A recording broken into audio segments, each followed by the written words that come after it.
I am here. Hey, everybody. I hope you enjoyed your week of rest. I know I did. So I am ready to go. Luckily, because we have 26 questions today. My cousin is taking this in the wrong direction. She keeps inching it up one by one, one by one. I guess thinking I'm not going to notice. Anyway, I hope you guys enjoyed your week off, and that you enjoyed February. It was pretty heavy duty. I'm telling you, I hope you did all your homework and that you have arrived at a place that is better, with a better understanding of yourself, why you do the things that you do, and how to turn the things that you do that you don't really, they're not really getting you where you want to go. You understand why you do those things now and you know what to do to turn that around. That was the whole point of February. So, you want 50 questions, you dreaming. That funny smoke that's coming out your mouth? Stop that, because that's not really going to work. Yes, 26.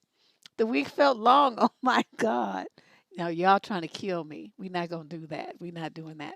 But since we have so many, let us get started. For those of you who are new here, you just wandered in, you saw a live stream. This is a live stream relationship advice show. We're on like the fifth or sixth year of doing this every Tuesday or, Wednesday, whenever we get together and we go over these questions that people have submitted in advance. If you want to submit a question for a future show, look in the show description down below. You'll see a link, or you can go to survivingdating.com and click the button that says, get advice and submit your questions that way.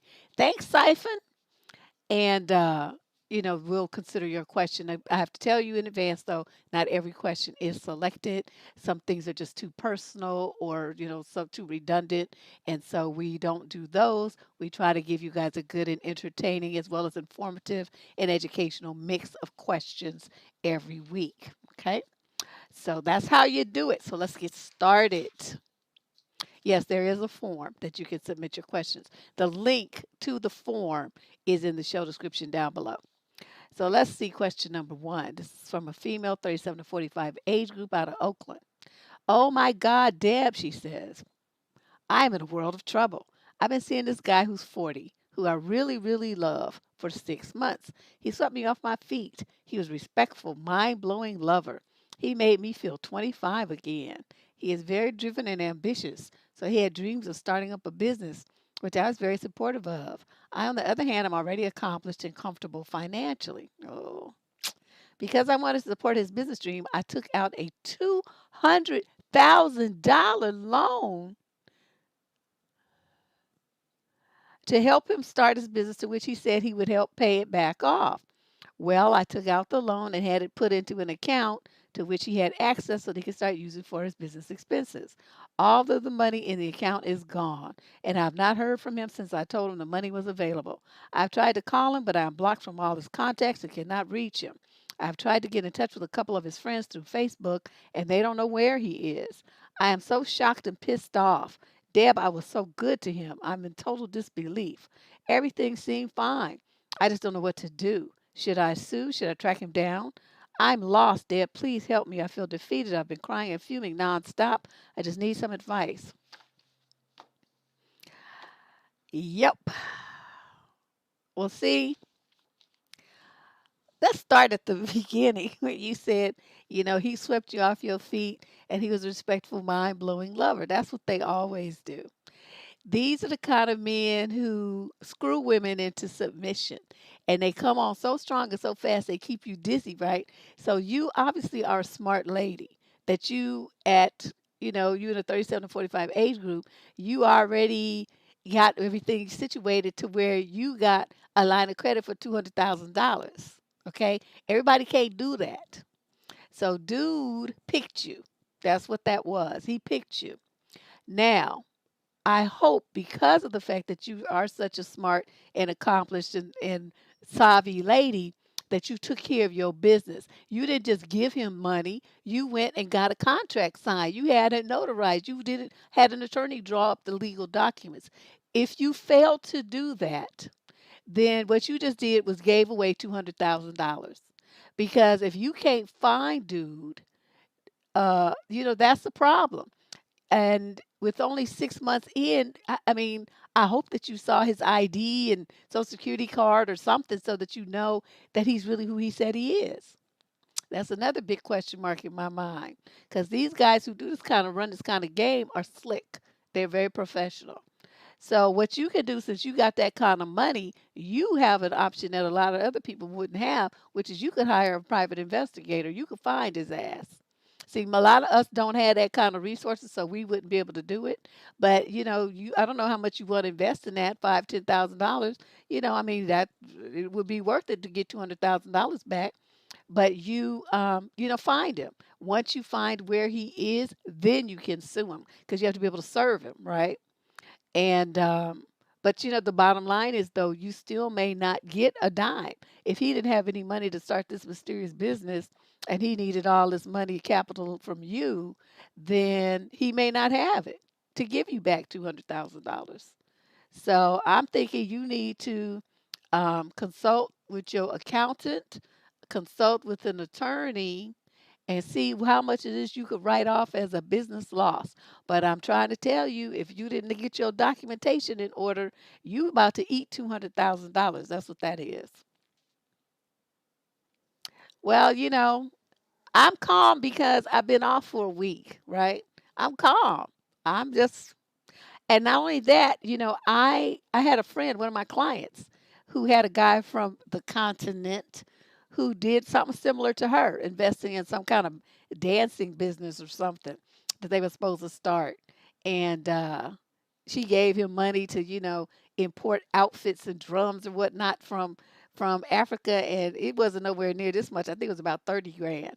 But still, he disappeared with her money off to Nigeria some damn where, and she never saw him again or heard from him and never got her money back either. So, this I've heard this kind of situation so many times. Yeah, honey, that's not hoodoo, that's dick do. That's what he did. He was putting it down. But I tell you, these kind of dudes, they're basically screwing for their life. They have to screw well because that's how they get you, you know. I personally, like I done told y'all, if the dudes are too good in bed, I don't want to be bothered with them. I don't want nothing to do with them. I just want average, average. But he got all them kind of skills. I don't want to do anything with you, sir, because I already know where that's gonna go. And then they start asking you for stuff, and then you want to keep that magnificence going on in the bedroom, and so you be real likely to say, "Okay, okay," and get whatever he wants because you hitting them high notes. But yeah, I don't. Yeah, they of course they're amazing in bed. They have to be. That's they claim to fame. That's how they get in your wallet. But nah, I'm good. So that's my suggestion to you. Consult with your attorney. Consult with your accountant. See what kind of things you can get right off on your taxes as a business loss. But this could be a tricky move. That's what I would suggest for you. Otherwise, you're gonna have to be just figuring out how you're gonna eat $200,000. I don't even know what to say to this because it's so cut and dry. There's not a lot of nuance here. It was $200,000 and now the money is gone and dude is gone with it. Okay, those are facts. So there's not too much for me to say, you know. Now me, like I done told you, if you really were paying attention to what's going on to this channel, which obviously you were not, you would have heard the me say 50,000 times, you don't never help a man. Never. Even if you're married to him, you don't help him. He has to do it on his own. And here's somebody that you had only been seeing for 6 months. Not 6 years, 6 months. And you gave him $200,000. So it's like, I don't know what to tell you. You didn't do what I told you to do. Well, she could go to law enforcement, but she doesn't know where he is. She doesn't even know if what she has is his real name. He didn't sign any of the legal documents with the bank. She did. You see where I'm going with this? These guys are professional scammers. Whatever name she was calling him, that doesn't mean that's what his real name is. And the people that he's calling him friends, those doesn't mean those are really his friends. Those could just be his partners in crime. And of course, they're going to plead. They don't know nothing, so they can stay out of it. This is just a really bad scene. But I'm telling you, 50 million times plus one, never help a man. Never help a man.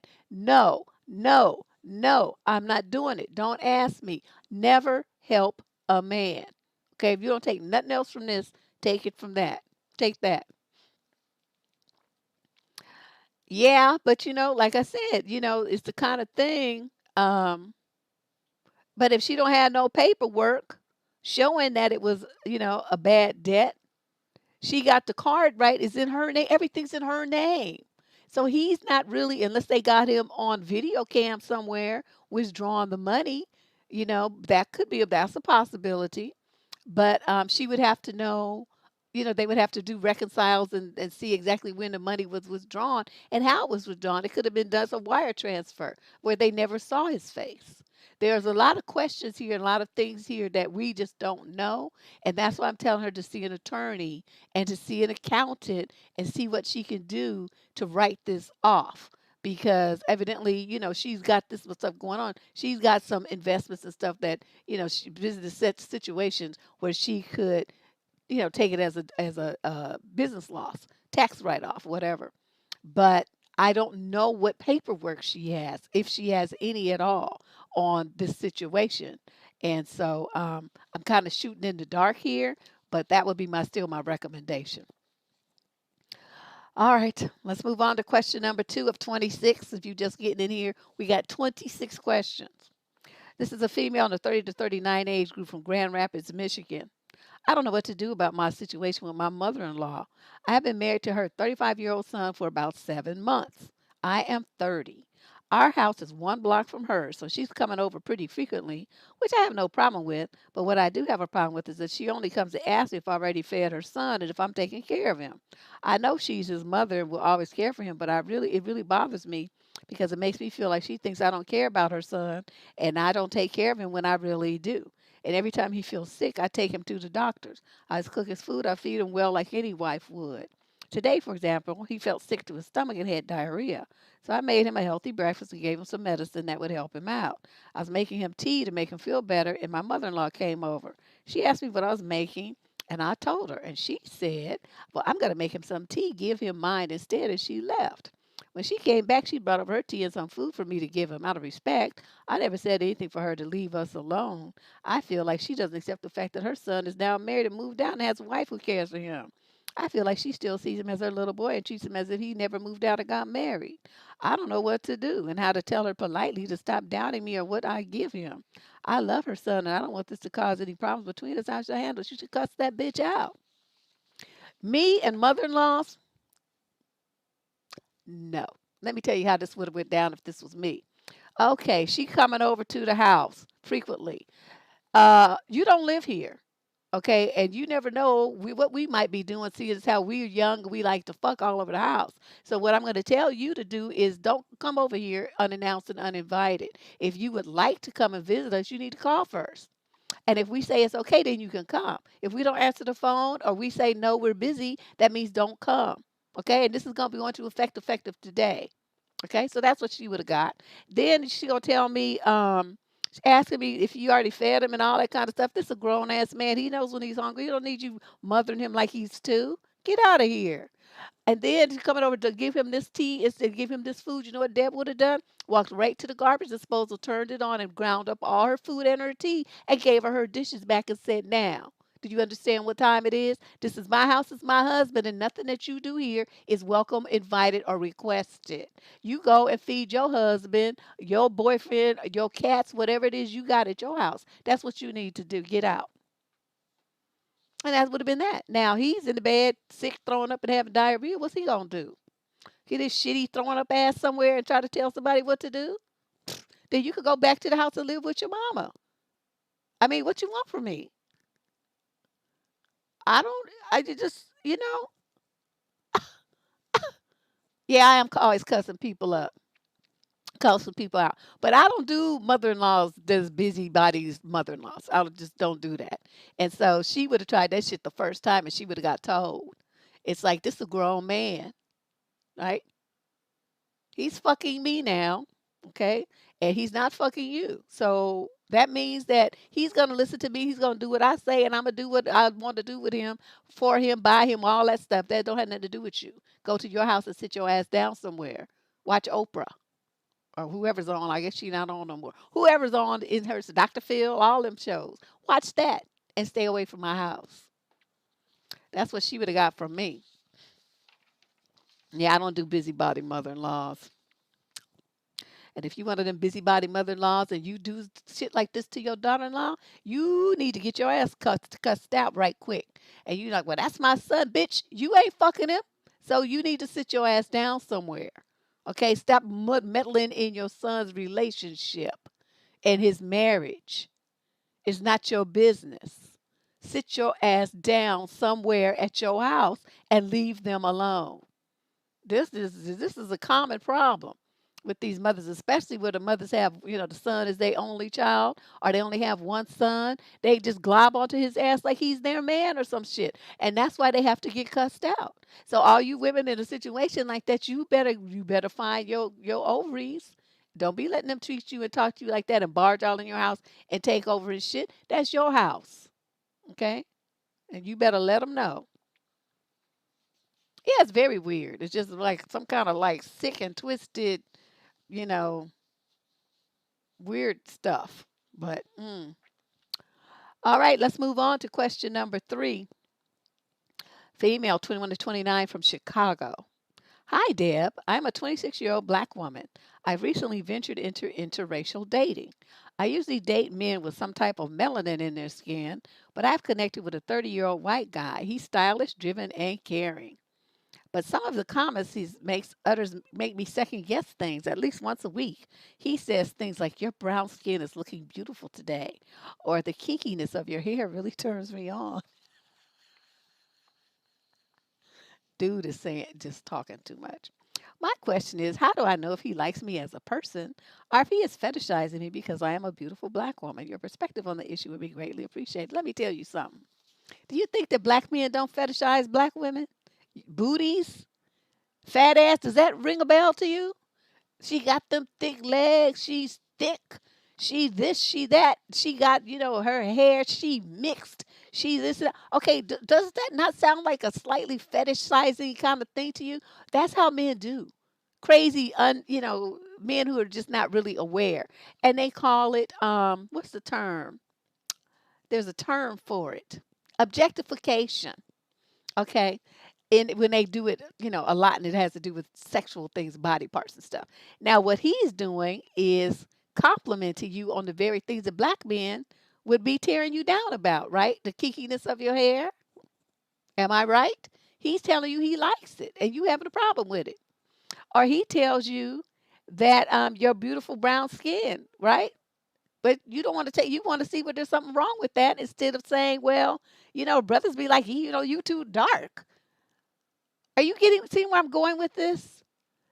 You might feel uncomfortable because you're thinking and you've been listening to stupid people online talking about, the fetishizing and all this old stuff. If that's really what you think, all you have to do, there's one of two ways you can approach this. One is you can tell him that it causes you a bit of concern. Just mind you can't control what he thinks, but you would prefer that he not say things like that to you because even though he's trying to make it sound like it's flattering, in reality, those are the exact same things that someone who is fetishizing someone would say to them. That's how you say it. You don't accuse him of it. You say that's the kind of thing someone who is doing that would say. So he could say, oh, well, that's not what I meant. You see what I mean? You give him an out. Um, or you could just tell him something back. Like he starts talking about skin color. This is mean, but you could say, I just love the way your white skin glows in the dark. I've never had that with a black man where I could see you even with all the lights out. Something like that. And that'll let him see what that shit feels like. And I bet you he'll stop. But, I'm just saying, that's probably what I would do. Just fuck him up. I just love the way your thin, micro thin lips feel pressed against my thick, full lips. Don't say what I say, but I'm just saying, if you're gonna be, you think he's fetishizing, then flip the script back on him, and say all this crazy stuff that you would want to say to him about his, whiteness. But I think he's not. I'm not getting a vibe that he's being that is anything negative here. I think he's just so intrigued with the fact that you're so different from him, and that it's exciting to him. I'm like, call him white chocolate. I like, but his girlfriend, the bottom line is, see, that's how I would play it. I would just flip it back on him. But if it's really bothering you to the point where you feel insecure in the relationship and all of that, then, you would have to make the determination about whether you want to proceed or not. I don't think what he's saying is negative. I think he's just so amazed at the difference because you are different. Okay, you are brown skin versus a white girl. Your hair is kinky compared to what he's probably used to. I mean, let's be realistic here, okay?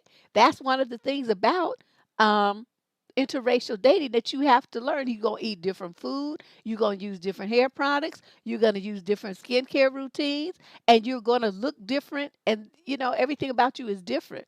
And he's just marveling in the difference.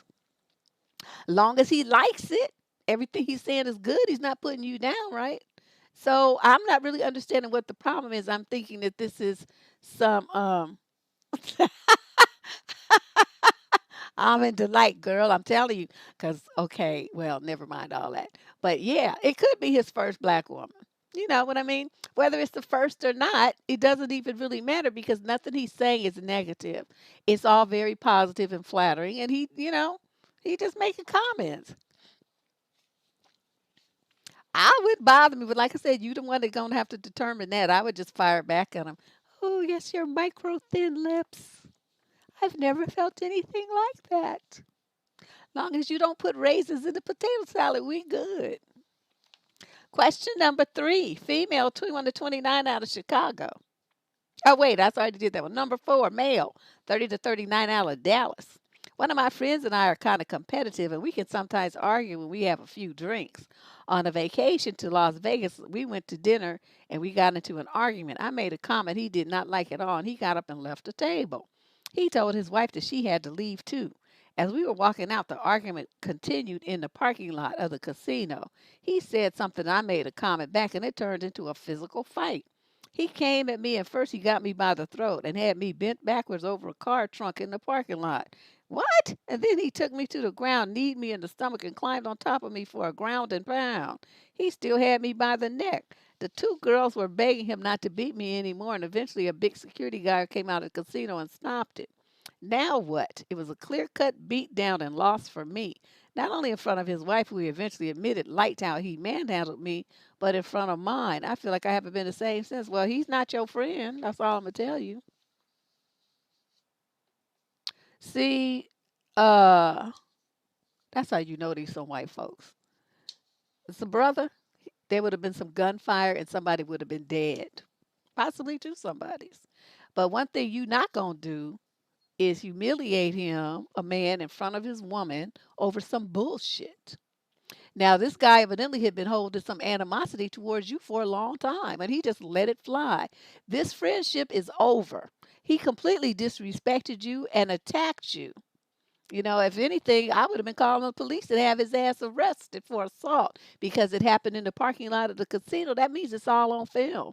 So, they have security cameras. So everything where it shows where he attacked you first, he jumped on you and all of that stuff, all they have a record of that. So you need to call that casino and tell them, file a police report and tell them what happened and to tell the police to get the record, the video from there, and then put his ass in jail. Let's see that.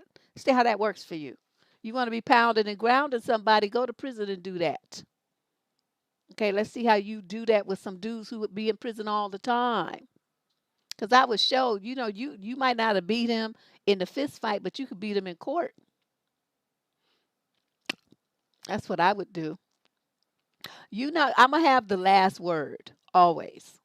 So the last word is going to be, ha ha, you're in jail. If he's not, they'll fine him and give him probation and fuck him up on his job and all kind of little, he'll have a record for violence and assault. All kind of things will go bad for him after that.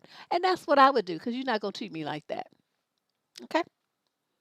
And his wife can do, she could go and bring him food in prison and visit him in prison because that would be a minimum of 6 months in the county jail.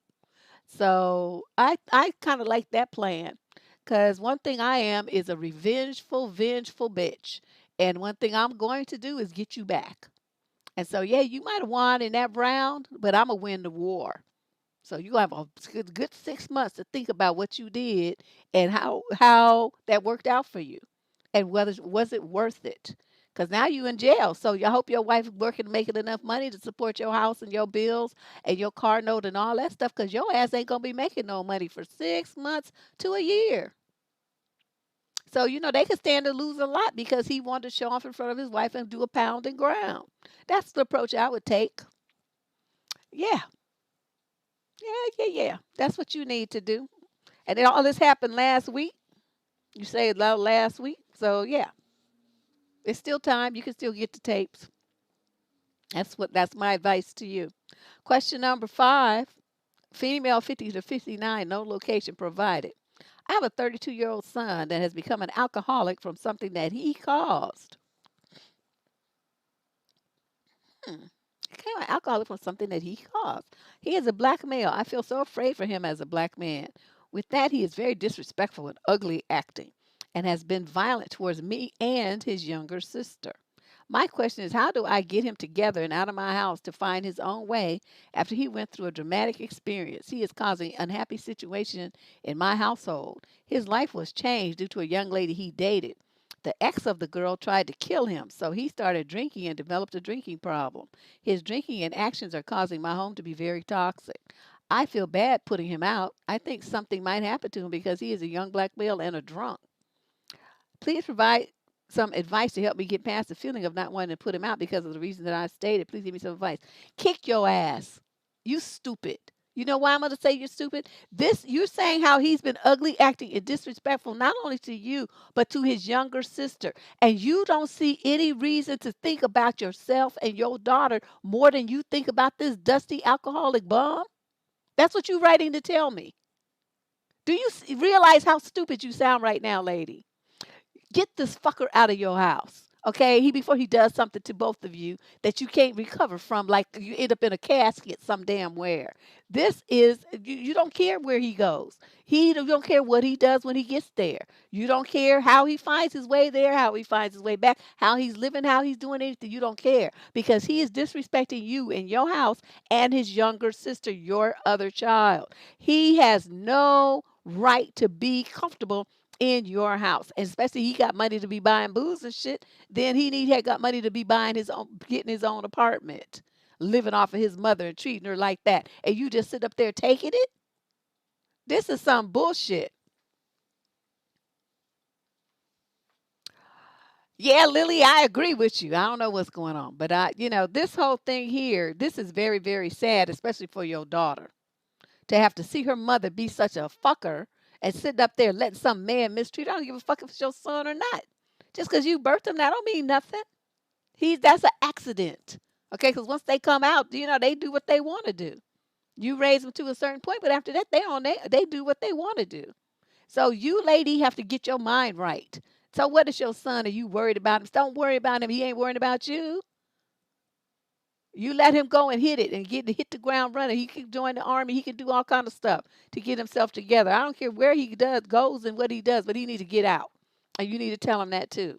Got a dusty ass bum in your house. And he didn't become an alcoholic because of that. And see, most likely, you know why he got his ass kicked? Because he did something to that girl. And her ex-boyfriend came along and defended her and beat your son's ass. That's what happened. And so that's why he's up there. He understands what time it is and how he better not treat nobody else like that. But he's mad about it. That's what it is. I could really read between the lines. No ex is going to come along and try to kill somebody like that. He did something to that girl and she reached out to her ex for protection.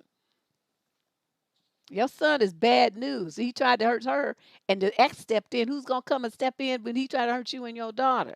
That's what you need to be thinking about. Question number 6, male, 37 to 45 out the UK.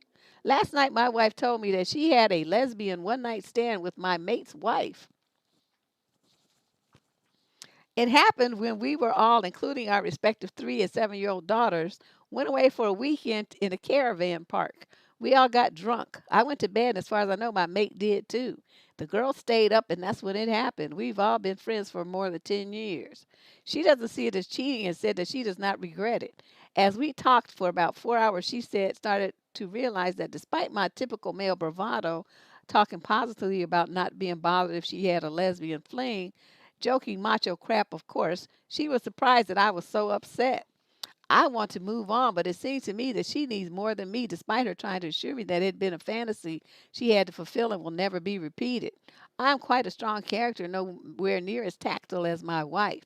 I love her, and I thought after 12 years of a great marriage, notwithstanding the odd wobbler, that we really had something special trust, understanding, as well as a good sexual relationship. Is my head up my arse? And am I kidding myself that my wife can be monogamous and happy with just me? You are so insecure, it's not even funny. You know, when she said it happened uh, years ago, she just now telling me, which I don't know why she decided to do that. She should have just kept her mouth closed. And then you going to flip out about it all after the fact years later.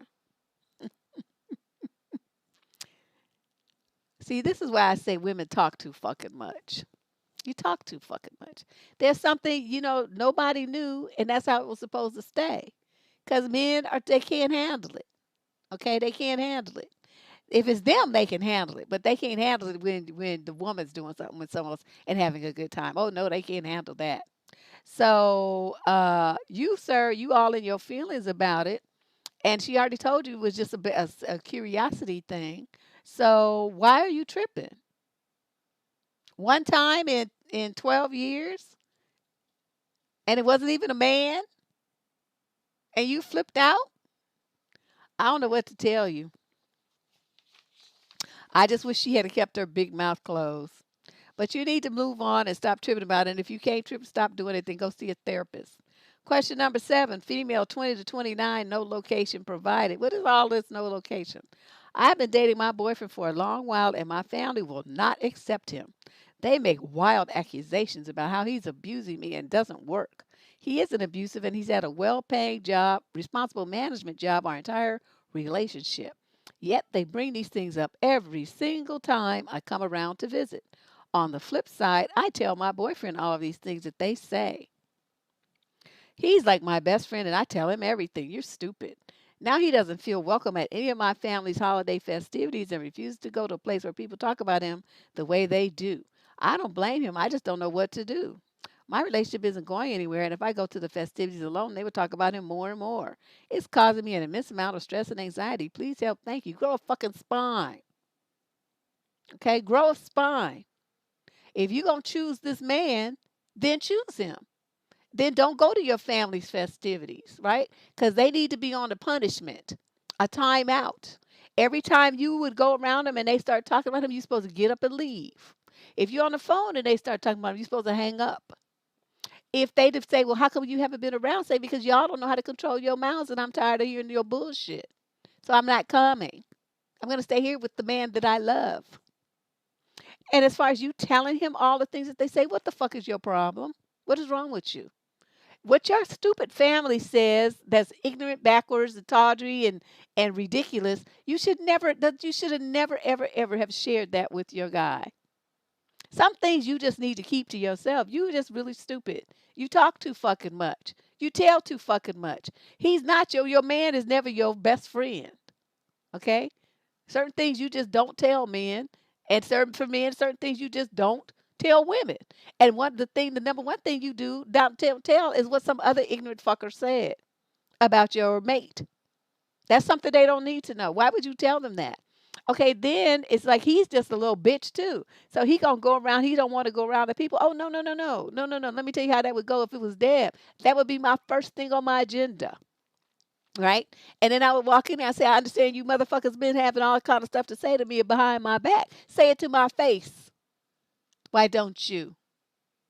So I could check your bitch asses. You sitting up here telling lies and shit, talking about shit you don't even know what the fuck you talking about. Let's talk. Let's hash this out right now. Talk. Let's go. And then we would have talked it out and they would have all got cussed the fuck out. Now, of course, that could have meant that the relationship between me and her was over. But like I'm telling you, I'm always gonna have the last word. So my last would have been fuck you, and bitch, fuck you too. Because you don't know how to keep your mouth closed, and you just want to still affiliate with some ratchet ass, ridiculous family members that's not doing nothing for you, no way. You know what I mean? So both of you are punk bitches. You were one, and so is he. So I don't know what else to tell you. Number eight, question number eight, male, 21 to 29 from Fresno. Me and this girl used to date, and we ended up breaking up after a few months. So 6 months later, we started talking again. One thing led to another. Now she's pregnant. Oh, you dummy. I don't know what to do. We fight all the time. We annoy each other all the time. I love her more than anything, but I don't think she feels the same way. I'm not ready to be a dad, but there's no way she will have an abortion. She is still in college and wants to be a teacher. I want to be a personal trainer. I feel like my life is falling apart and I don't know what to do. Do you have any advice for me? Do you know anyone else who has had a personal experience like this? Let's see, you 21 to 29 age, so I'm assuming you probably 21. Um, yeah, a lot of people. I mean, just the internet's full of people who made this kind of stupid decision. Now, with her wanting to be all these things, if she don't want to get an abortion, is she talking about giving up for adoption? That's a great avenue since you guys are young and healthy. Give the baby up for adoption, and you continue on and fulfill your dreams and have children later. That is the most sensible decision to make at this point. And if I were you, I would start pushing, her to consider that. The only other thing that you can do is, figure, I mean, not to say that any of these dreams can't come true. It's just going to be harder, okay? Because you can still become a personal trainer. I don't know that that's really a good career choice right now with COVID because you can't really do one-on-one work with people the way that you're supposed to as a trainer. You have to be real close to your clients, way within 6 feet to show them and touch where the muscles that you want them to activate and position their bodies correctly when they lose form and stuff like that. So you can't maintain this 6 foot thing that they're talking about with COVID. That's impossible. So I'm not really sure that that is the best avenue for career choice at the moment. That's something you might have to put on the shelf.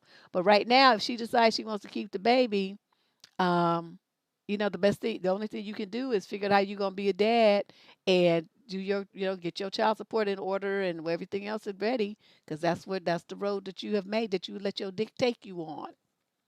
Okay. And in the future, let me tell you something. If you ever break up with somebody, stay broken up. Never go backwards. Never go back.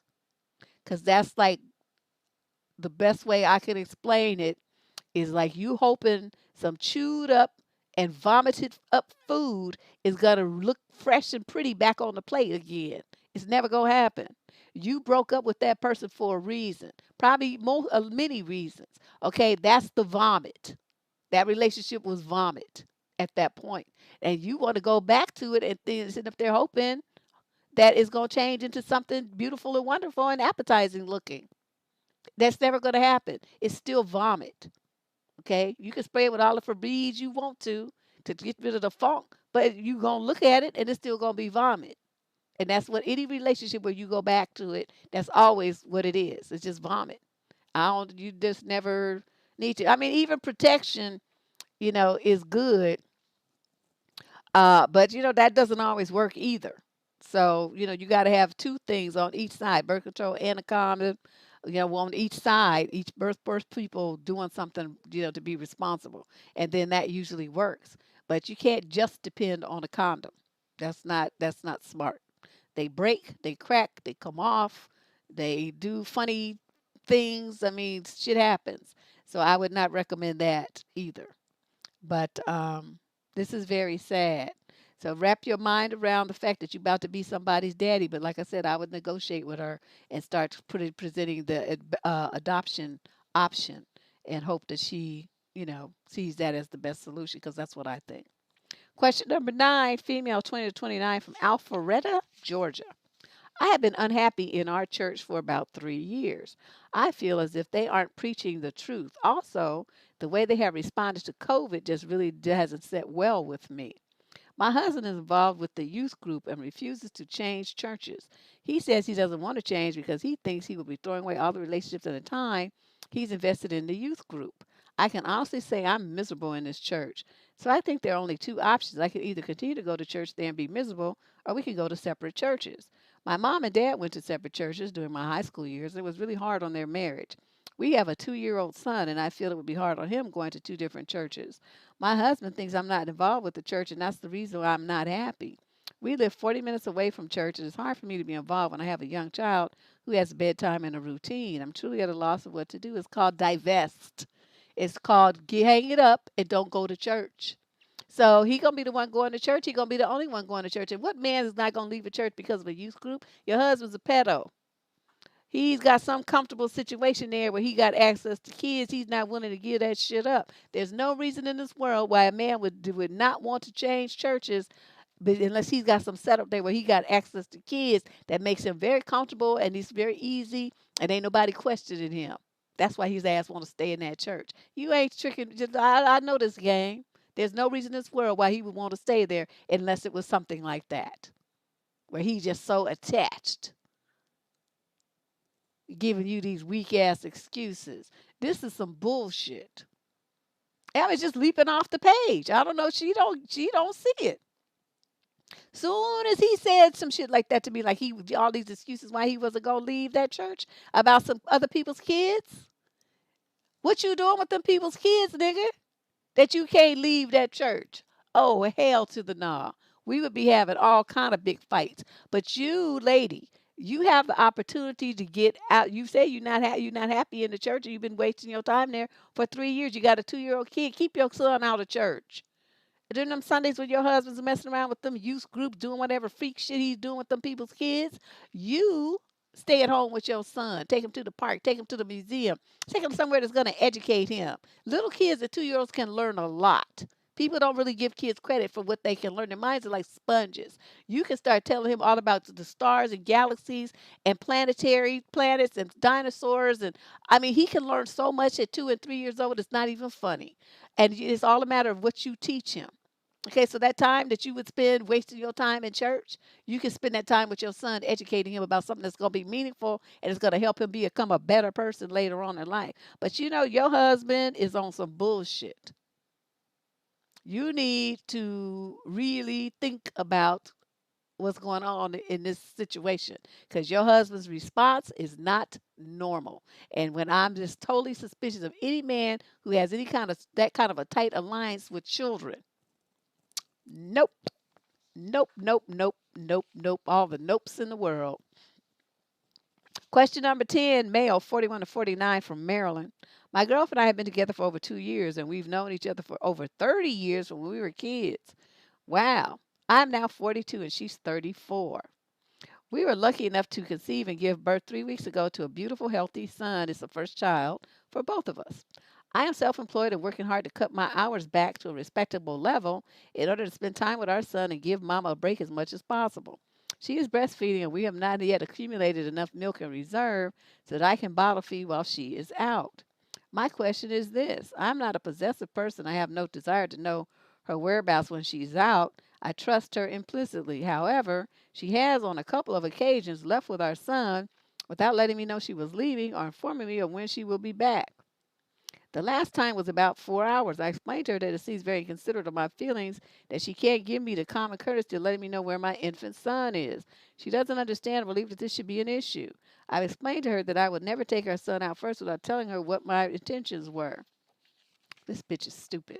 Am I wrong to let this upset me? I can from time to time overreact, and I don't think this is one of those times. I just want to know where my son is and when to expect him home. I'm new to this channel and unsure whether this is a question you would answer, but I'm hoping that there are others who are listening that will respectfully comment on my concern. After all, it takes a village. I only want the best for my son. Can you help me? Okay, is your woman stupid? Did this bitch forget that we're in COVID now and that COVID is taking kids out of here too? And she gonna take a 3-week-old baby out into the world when COVID is jumping and hiding in every bush. Your bitch is stupid. That's all I'm gonna tell you. She's a dumb bunny. Okay, number one, you don't need a kid. I mean, maybe I'm old fashioned, but I think even in the best of times, kids should stay in the house until they're at least a month old. Then after that, they go out, whatever, a little bit here and there. But that was pre-COVID days when the worst that they could catch might be a cold. Okay, now they can catch some shit that's gonna have them in intensive care in a funeral home. This is a very different situation, and that's how you need to approach it with her. You're not so much concerned about she can go where the fuck she want to go, but she can't take the baby until the baby's older. And I don't even see why that's even a big issue. And where's she going? And she got to be dragging a 3-week-old baby out with her. You can get groceries and everything else delivered to the house, or she can send you. There's no reason for her to be ripping and running the streets when she just had a baby 3 weeks ago and the baby's 3 weeks old during COVID. All I can tell you is if I were you, I would have cussed her bitch ass out. And I'm not, I know people be like, well, that's the mother of your child and this and that. I don't give a fuck. You putting my child's life at risk because you want to rip and run the streets at 34. You ought to be old enough to have gotten all of that out your system and be able to either leave the baby with his daddy or go to and or stay your ass in the house until the kid's a little bit older and some of this shit dies down. Because not only this time of year is flu, it's cold and flu season still, right? Because we just now in early March. Pneumonia is out, COVID is out, and colds and flu are running rampant as well. And you exposing a 3-week-old baby to all of that just because you need to be in the street. I don't understand what's wrong with people. They just don't give any fucks about their kids at all. So if I were you, that would be the approach that I would take. Get it off of her feeling like you trying to check up on her and put it on the safety of protecting the child and guilt trip her ass as much as you can. Just beat her over the head with guilt. Pull out some statistics about COVID cases in your area and how many people are dying or something like that. Just hit her over the head with everything that you got to make that silly bitch understand what time it is. But she's running. She ain't driving around for 4 hours to help a baby sleep. That don't take 4 hours. And 3 weeks old sleeps. 3 week olds sleep most of the time. So I doubt that that's the case. That driving around stuff, yeah, you got to do that when they get about 6, 8 months old. You be trying to get them to go to sleep, and they want to play and do all this stuff, and play with the dog and watch TV and play with their blocks and sing. I mean, they want to do stuff at that age, but not no 3-week-old. They still fresh out the womb. They still tired. This bitch is stupid. That's all I'm gonna tell you, dude. I'm sorry. I know you probably don't want to hear that about your lady, but she's dumb. That's what I advise you to do. Yeah, I wish idiots couldn't have kids either. But his communication is going to have to be a different approach. He's trying to use the logical approach. Well, I just want to know, when you're coming back and this and that. No, no, no, no, no, no, no. You got to hit her with some death threats, some COVID stuff. And then she'll be like, oh my God. Say, if anything happens to my kid, if my kid gets in hospitalized because you want to rip and run the streets, I will kill you. Because all you had to do was, if you want to go somewhere, is leave him right here. That's all you had to do. But you're going to take him with you out and expose him to all this shit that's roaming around and airborne and all this stuff. And you're going to have my baby out there with just born, don't have a really strong immune system yet or anything. And that's what you want to do. You let something happen to him and watch what I do to you. Okay, that's what I would tell her, bitch ass. Question number 11, female 21 to 29 out of the UK. My husband is a huge mama's boy. Ugh, not again. At first, I thought it was sweet how he would call his mother every day since she lives in another country but still in the UK. Now they speak about 5 times a day. Phone calls, FaceTime, messages. He's constantly talking to her. They talk about everything and nothing at the same time. What did you have for lunch? I saw a cow on the side of the road in traffic today. How many times did you poop today? He goes into every detail of our day, and I find it annoying that he tells her everything. It doesn't help that she has no boundaries either. She will FaceTime him topless like it's normal. What? And apparently for him it is because he does not react. I started to see him differently because of this, and it would definitely affect our marriage. What am I supposed to do? Divorce. Okay. I don't know how long you've been married. You might be able to get an annulment if it hasn't been that long. But there's no way in this world that I would put up with that shit. And he got his mama with her titties swinging on the camera, and they up there FaceTiming, and she's showing her nipples and everything. And he's just okay with that. That's normal to them. There's some funny business, some kind of, I don't know, Oedipus stuff going on in this situation that don't sound very savory. I would be like, your mama can have you. Y'all going back into that back bedroom where you used to hanging out and do your thing, cause I'm out. Mm-mm. Nope, nope, nope, nope. Yeah, that's what's called the Oedipus complex. Did you ever read that story, that Shakespeare story about Oedipus?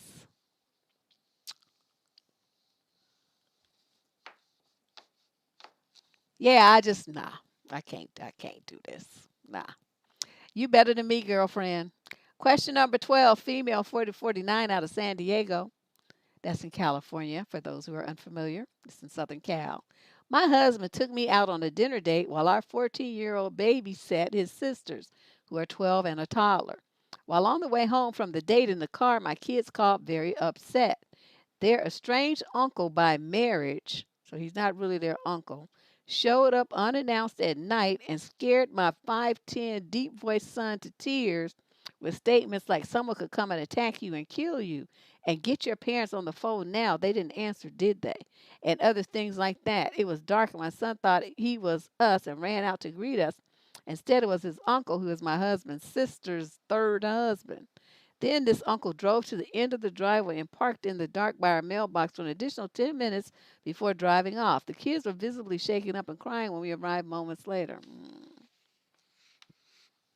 The backdrop to this is that we purchased land and are remodeling the house on the property while living in a camper on the land. When hubby reached out to this uncle for his help, since he and his wife had done something similar and we had graciously helped them, he rudely declined. Further, neither my husband's parents nor mine liked what we were doing. So much, though, that we are suspected that the uncle was puppeted by them to do the surprise nighttime first time visit. My husband called his parents, and it turns out that my out of town mother in law is behind this. She has threatened in writing to show up seeing that I have, quote, hijacked her son, all while couching her behavior as care and concern. With these latest shenanigans, we have transitioned from feeling annoyed to outright unsafe. My mother in law has called my parents for parental discussions about us. My husband and I are 46, by the way, and our poor choices, resulting in calls from my parents to me to essentially get my act together. We are trying to be a family with our own boundaries and decisions. They won't let us, as evidenced by the character assassinations we have suffered and the emotional, verbal, and written abuse we get from them and their supporters. What is your take on this? Any advice, or insight on this is welcome. You can tell these are some white folks. You know why I know this? Because of all of this bullshit that you take. And first of all, train your kids that when you are not there, they don't answer the phone nor do they open the fucking door. Your kids should have known that. First of all, this uncle is an estranged uncle. That means it's your third sister's third husband. That means they're divorced or whatever. He has no business coming around your kids at all, ever. Okay? Now, the fact that he came when they knew that you wasn't there and you got a 14-year-old and a toddler girl at the house, that alone is suspect. Because 14-year-old girls are prime targets for child molesters. And these raggedy ass uncles are the prime targets. Luckily, he didn't get in, but you guys are doing some piss poor parenting that your kid gonna fly the door open and run out thinking it was you. Stay your fucking ass in the house. We got keys. We'll come in the house. You don't need to open this door ever. Okay? You don't open the door and you don't let nobody in. You don't talk through the door either. The uncle's out there talking. He should have taken his sister to some back bedroom somewhere, locked the door, and turned on some loud music so the kids couldn't have heard what he was saying. I would have sent him away. Now, as far as them sending you letters, you're supposed to write return to sender. You don't open that shit. Return to sender, put it back in the mail. They want to call you. That's what caller ID is for. You block their number so they can't call you. You guys are just being very passive here and stupid and just letting them run ragged over you. It's like you have no boundaries and no spine. What kind of parents are you that you let people run you like this? You can't very well raise and protect your kids with this kind of milk toast, pussyfooting attitude that you and your husband have. You should be cussing all them motherfuckers out and telling them all what they better not do when your kids are concerned. You let somebody treat my kid like that, I would have went after his ass and shot him. I'm telling you, he wouldn't be dead, but he would have sure got some buckshot or something in his ass, threatening my kids and terrorizing my children. You are going to bleed for doing that. And anybody who didn't like it, like your parents and all the stuff calling you, you supposed to cuss your parents out. We are grown. You don't call me telling me shit. And then you hang up the phone. Why is that so hard for you? Yeah, these people are weird. You know what? Because these questions, I think these are questions that we've had for a while, and they didn't, so we were gone, right? And so, we wasn't really getting new questions because everybody knew we wasn't around. So these are some that we had to pull out, and these are some that she probably didn't really want to do that quickly or that many, but now they all in one document. This is just terrible. This is absolutely terrible. Mm-mm. Yeah, you got to do a better job of training your children, and you need to do a better job of training yourself. Just threatening to show up and say, "Bitch, show up at my house uninvited, unannounced, and watch how fast you be running away from me, cause I'm going to start shooting at you." Okay, you better be able to dodge some fucking bullets, bitch. Your ass better be bulletproof, cause I'm gonna be a shooting hoe. Okay, so you ready to deal with that? Come on. If you think that that's not a good idea, then stay your ass at your house and don't you call me and don't you come over here either. There's nothing here for you. I don't know. You call them shenanigans. I'm just like, mm-mm. Everybody would be cussing out. That's why I say, this is, the cultural differences between black folks and white folks. This is in full display right here. This some shit that just would not go down like this. We just not gonna happen. So there's a lot wrong here, but all of it is centered around you and your husband. Y'all need to get your shit together. Okay, get your shit together and grow a fucking spine and set up some boundaries. Protect your kids if you don't even want to do it for yourself. Protect your children. This should have never went down like that. Your people having too much access and too much power to your kid over your kids. Question number 13, female 229 out of Canada. Ever since I was little, I've known that I was different from other kids. When I was 7, I was diagnosed with Asperger's. One of my most predominant symptoms was my eating habits and my fear of trying new foods. What I eat is basically anything on a typical kid's plate. Things such as chicken nuggets and fries, grilled cheese, and pizza are my favorites. As I grew older, I learned to function in an extroverted world. However, I still could not overcome my eating habits. 1 year ago, I met the love of my life. The more we came together, the more he expressed disappointment towards my eating habits. Next year, we really want to start settling down in a place together and maybe we get engaged, which is also exciting for me, except the fact that he wants me to get rid of this habit before we do anything because he doesn't have that kind of money to fund my eating habits. As much as I love him and want to get things going, I do not feel motivated to start changing because I don't know where to begin. I want to start things small, but then again, I don't want to. I just don't know how to commit myself to change. I really just want to be normal, but I cannot even put some food in my mouth. I don't know what to do. You can put it in there. You just don't want to, just like you said. I don't want to. You just admitted that. Okay, let me tell you something. Anybody who eats like this, your body is toxic. You even if you did get pregnant, the baby that you would have would be so fucked up from lack of nutrition. It would probably be, would have like major health problems growing up, undeveloped brain, undeveloped organs, and that's because there's no nutrition in your body. You've always eaten like this. So it's not like this is new. You have no nutrients in your body to support yourself, let alone a viable pregnancy. You cannot be nobody's mama eating like this. Okay, and then you're gonna try to feed some kids some bullshit like this too? Already your kid would already be fucked up from lack of prenatal nutrition. This is a disaster. This is a fucking disaster.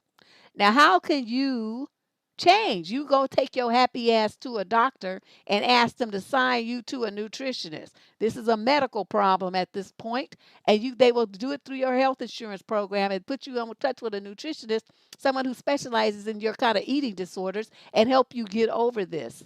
Okay, but you got to be motivated to do it. You keep saying right here, I do not feel motivated to start changing because I don't know where to begin. I just told you how to begin. So let's see if you do it.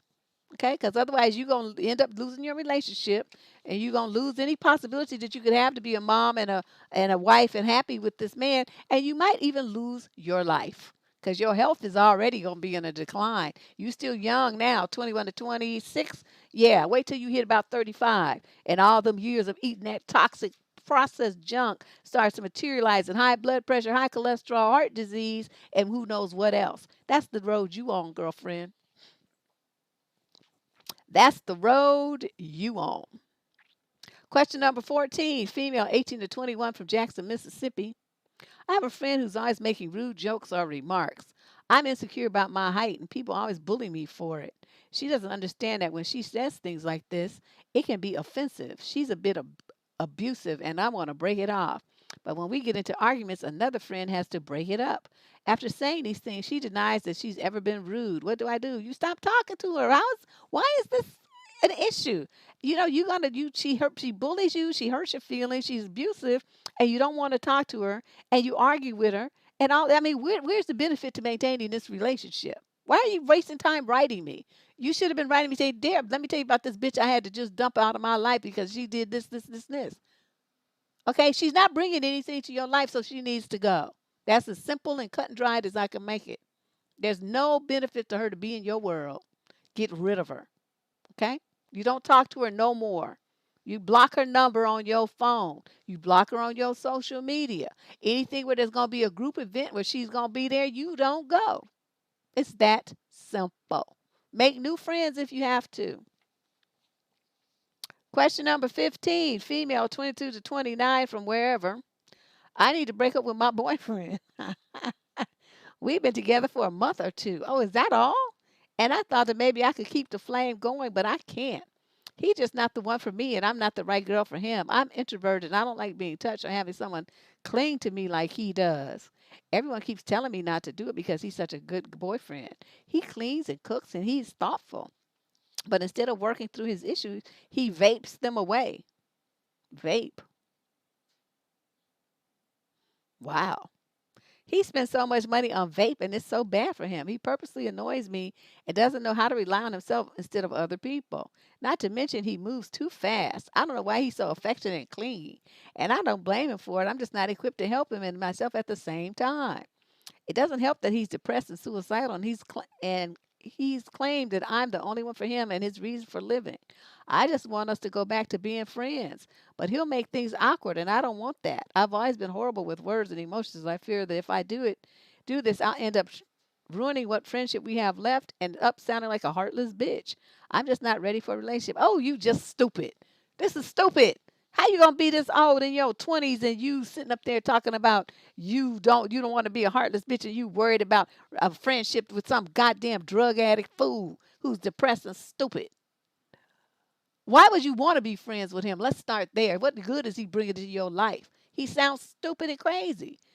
I mean, first of all, once somebody does drugs, I'm done. I'm drunk. I can't do. And you an alcoholic? I mean, I like to drink myself, but you got to know your limits and you got to know when to put the brakes on and stop. Okay. Sometimes I don't drink for a month or two, but then it's something I like to do, so I'm right back at it. But would I do some drugs like this? No. Yeah, I'm too vain. I like my skin. I've seen people looking all crazy when they start doing all these drugs. They get looking all fucked up. I'm not trying to look like that. And so you have somebody who's depressed. He's suicidal. He's a druggie. He purposely annoys you. He spends money on vape. He doesn't work on his issues. He vapes them away. He moves too fast. He's clingy.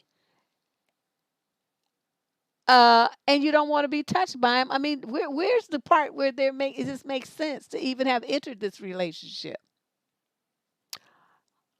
I'm thinking you don't know how to pick a boyfriend, and now you just pick somebody because he asked you to be your girlfriend, and now you're sitting there saying, "Oh no, what have I done?"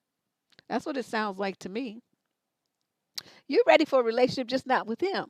And if you sound like a heartless bitch, so be it. That's good. So what you do, this is what you're gonna do. You're gonna tell him, "Look, I want to break up. I don't want to be in a relationship with you anymore because you vape too much." And it's like, you're not even conscious of what you're doing. I don't enjoy the time I spend with you. You don't do anything for me. All you do is drown your troubles in a vape pipe. I'm done here. Okay? And that's what you do. It's just stupid.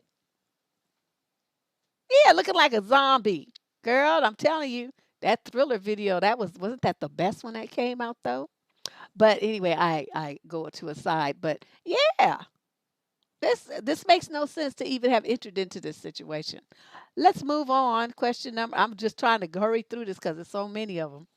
Question number 16, male, 30 to 39, from Leeds, UK.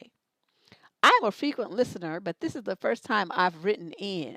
It concerns what you said your cousin calls the fart barrier. Joy.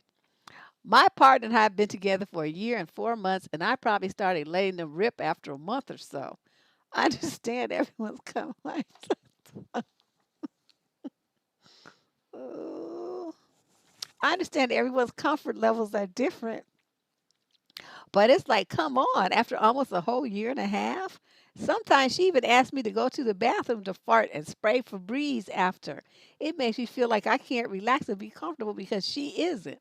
Tonight, her stomach has been making noises, and when I suggested it was gas, she says, no, it's not, angrily. I left the room and came back, and it's Deb. It smelled like something had died in there.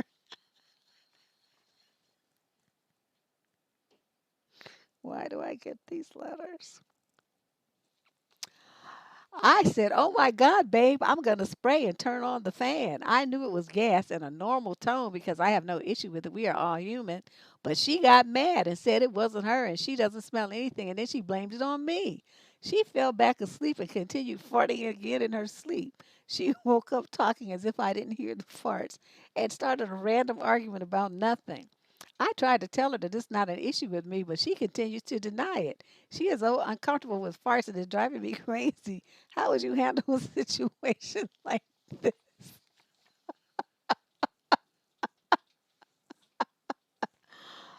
Oh, I don't even know. Sometimes, and it's very rare, as I'm sure you've all aware, very rarely am I at a loss for words, but this is one of those moments where I just don't know what to say. How am I supposed to say anything about somebody fine. Girl, yes, but let me tell you about my cousin Joy. She was so funny. This is years ago, right? She married this dude. And she was saying how they was all polite and everything, and everybody, would have gas and stuff, and they get up and go to the bathroom, and she used to call it poot. So they would poot in the bathroom, and so finally, one day she just let it rip, and her husband says, "Oh my God, I'm so glad you did that." So now, they called it breaking the fart barrier. So then after that, they just fart around each other, and it was just, no big deal. But I don't know. As long as he's not doing it and pulling the covers over your head and stuff like that, like my husband used to do, like delayed fretboard stuff. I don't know what that was all about, but he just wanted me to pass out from the fumes. But I mean, it's just perfectly normal. I mean, when people in relationships at some point they start, you in there shaving or something. She got to piss. You only got one bathroom. She gonna come in there and she goes sit down on the toilet and pee. And same with the dude. You taking a bath or whatever he needs to use to. So that's what people do. I mean, I don't know. A lot of people are really is that what they call it, the Dutch oven? Girl, that was some funk that was unbelievable. And he just thought that was the best, like the funniest thing ever. But anyway, how would I handle this? And for this thing where she's trying to blame it on you, she's just really defensive about this. I mean, I could see her try to deny it, but then to turn it around and blame it on you and say no it's not and all this. I mean, what does I can't understand what farting means to her that she's so disturbed by it. She this is her reaction to it is a bit excessive and a bit abnormal. She's just utterly defensive about this and feels really attacked and ashamed or something. So I would probably approach it, that's the thing, what is it about farting that drives you so crazy that you don't want to admit that your body produces gas just like everybody else's? Even if you change your diet, even whether you change your diet to a vegan diet or anything, any kind of food is going, juices, all kind of stuff is going to cause gas. There's no way around that. Everybody in this world is going to fart at one time or another. There's no way around that. So I'm trying to figure out, I don't really understand what her defensiveness is. So that would be something that a way for you guys to open up this discussion and say, why is she so humiliated by it to the point where she wants to deny that it happened? That would be something interesting. Well, I mean, I think it's dumb, but it's a real situation in this relationship. This girl is seriously, upset about it. Even if he opened the window, she still denies that it smells and that she farted, and she gonna blame it on him. So that's not really the solution. That's the solution to the smell, yeah, but that's not a solution to the problem. The problem is her denying reality. And that is a very serious, situation. That's a very serious problem. Let's move on though to question number 17, female 40 45 out of Santa Rosa. I've been married to my husband for 13 years. We both have children from another marriage before ours, and then we have 2 kids together. My issue involves my adult stepdaughter. She is continuously disrespecting me and other people in her life. She calls me vulgar names, and my husband never stops her. I get upset with him and her. I feel like my husband's also disrespecting me by not stopping her. I've tried to talk to him about this, but he is worried about losing her as a daughter and won't stand up to her. She's coming to stay the weekend with us, and I want to go to a hotel instead of fighting. My husband is fine with me leaving so he can see her. I am furious. I feel as though my husband is choosing her over me and my feelings. I want to just say she's not welcome because of how she acts. Am I being unreasonable? Should I go to a hotel? Make them go to a hotel? Or just act like everything is fine? This is definitely a what would Deb do question. Please help me. Oh, no, no, no, no, no. Okay, see, this is the part that drives me crazy about women. You have talked to your husband about this over and over, and he's already told you he's not going to do anything because he's afraid that he's going to lose his relationship with his daughter.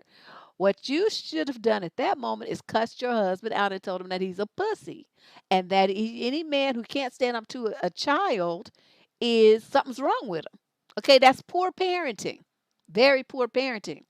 Then the fact that she feels comfortable enough to disrespect you in the house right in front of your husband shows that she doesn't respect him either, and I would point that out to him.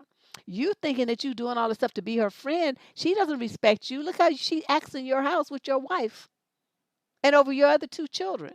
And that would be my approach. So when I would call her, because I'm very little kids, and I don't care. It don't even have to be my kid. But if it's my kid, especially, you gonna catch hell for what you do. So she would have got a phone call and say, "Look, I want to explain something to you. You are not welcome in my house ever again until you get your shit together.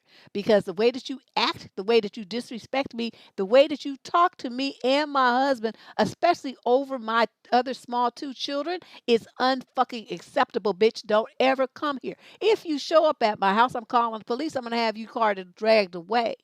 That's how serious I am. Don't you bring your happy ass up into my house. Now, your raggedy ass daddy, if he want to go see you, he's welcome to get in his car and go to fuck wherever you are, wherever y'all gonna meet, and stay there and meet and party with you, whatever the fuck you gonna do. But what you not gonna do is come here. And that's what I'm telling you. Now, as far as her coming for the weekend, she wouldn't be coming to my house. As far as if he want to go to a hotel and spend the time with her, that's what he's supposed to do. But one thing he's not going to do is bring her to your house over your other 2 kids. Are you understanding what I'm saying? Y'all been together for 13 years. That means your kids are small. You got little kids. And she acted like that over him. She's probably jealous of him or something. I don't know what the situation is, but whatever the situation is, her behavior over your other children is unacceptable, and her behavior towards you is unacceptable. And the fact that your husband is such a punk bitch motherfucker that he lets her do that shows that, I don't know, you good, because I would have got a divorce. I can't respect it. I couldn't love a man who acted like that, who is that spineless. I would lose so much respect for him. I just could. I have to respect somebody. If I'm gonna love you, I have to respect you. And seeing how he counts out to his daughter, and just let her just do whatever she want to do, and it impacts me and my other kids like that, we would have to get a divorce. I wouldn't be able to handle it. I couldn't look at him the same.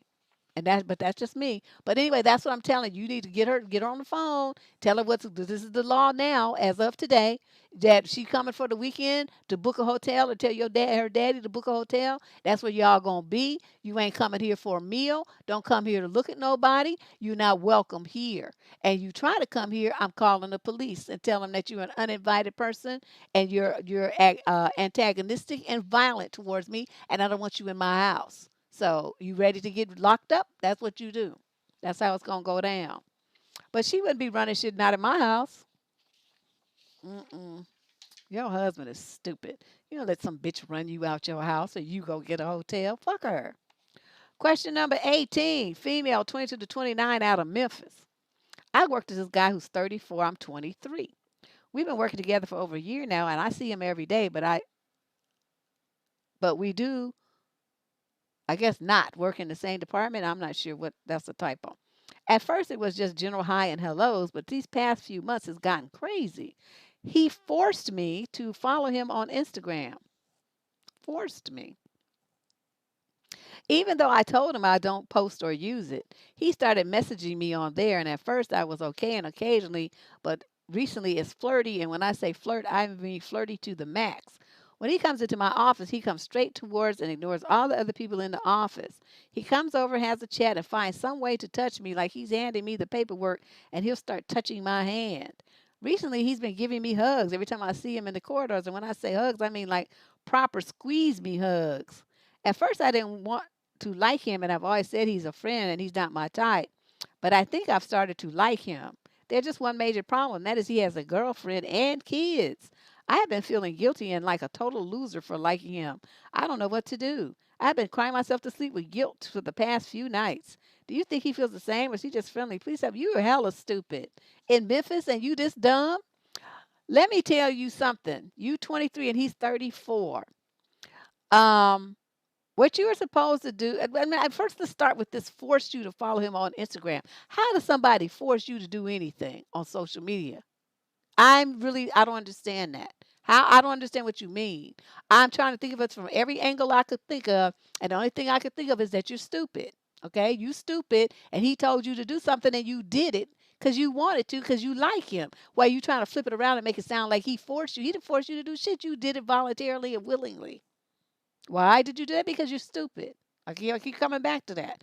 Number two, and he's saying, disrespectful, flirty things to you, and he's got a woman and kids. What are you doing? So close that account. Close it immediately. Like soon as you hear this response, close it. Then he comes over and he wants to touch you and stuff. You supposed to say, "Don't touch me. You need to go touch your woman. I'm not your woman, and I'm a coworker, and what you're doing is inappropriate. Don't ever touch me again." That's what you're supposed to tell him. And then he want to give you hugs. You're supposed to have something in your hand and poke his ass with it, like a knife, a letter opener, a fork, something, and jab his ass.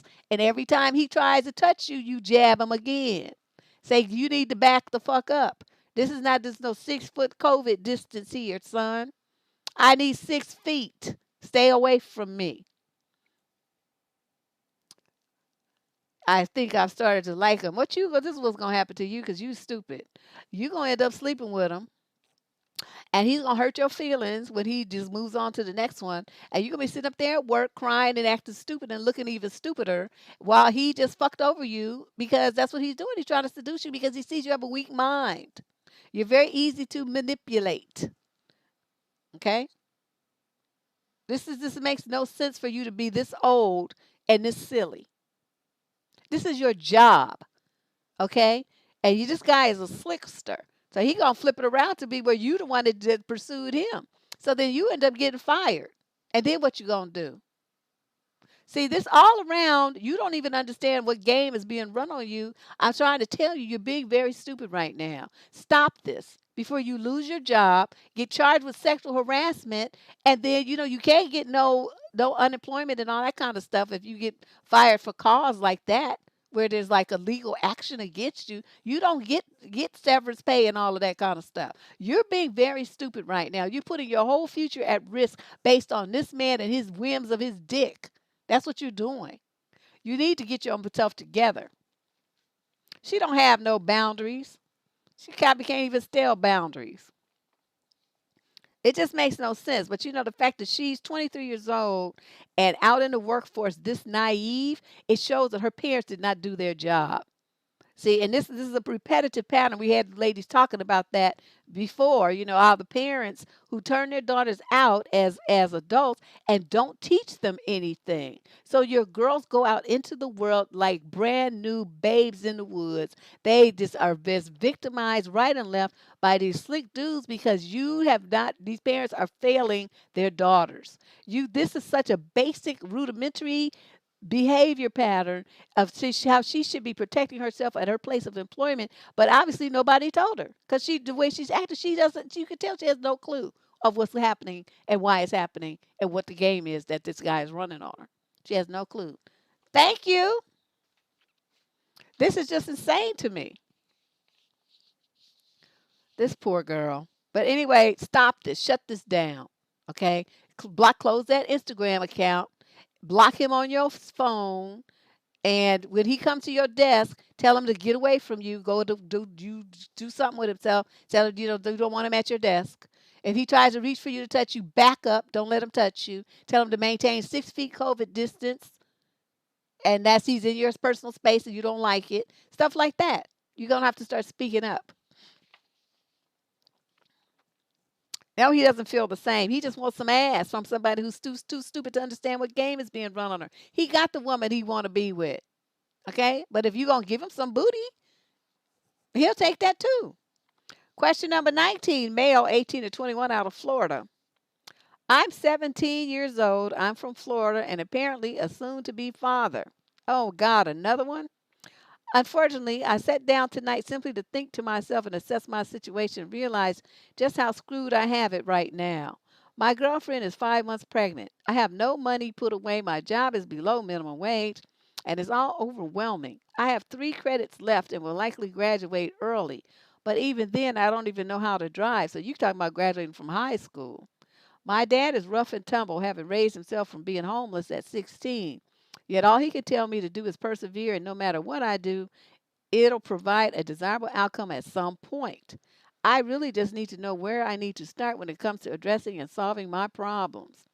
I really wish I could have more encouragement since my mom, well, she died, and my dad is a very free range parent and isn't emotional at all. I really need some help develop a plan of action. I will do whatever you tell me to do. Oh,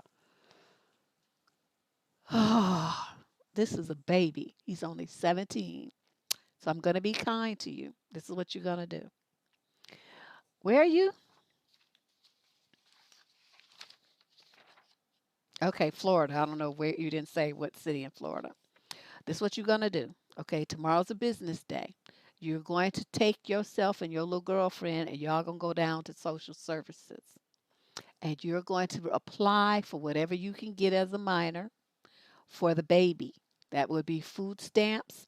That might be, I don't know, some kind of support with health care and prenatal stuff. They might have some kind of thing where they have like a diaper bank, a food bank, something to help you guys out. Okay, definitely you need the medical care because you're going to have this baby and neither one of you have health insurance. I don't know what the laws are in Florida, but a lot of, if you're under 18, your parents are financially responsible for you. But then, in some states it's 17, some states it's 60. I don't know what the laws are in Florida. So that's why I'm telling you, go to social services. They will direct you.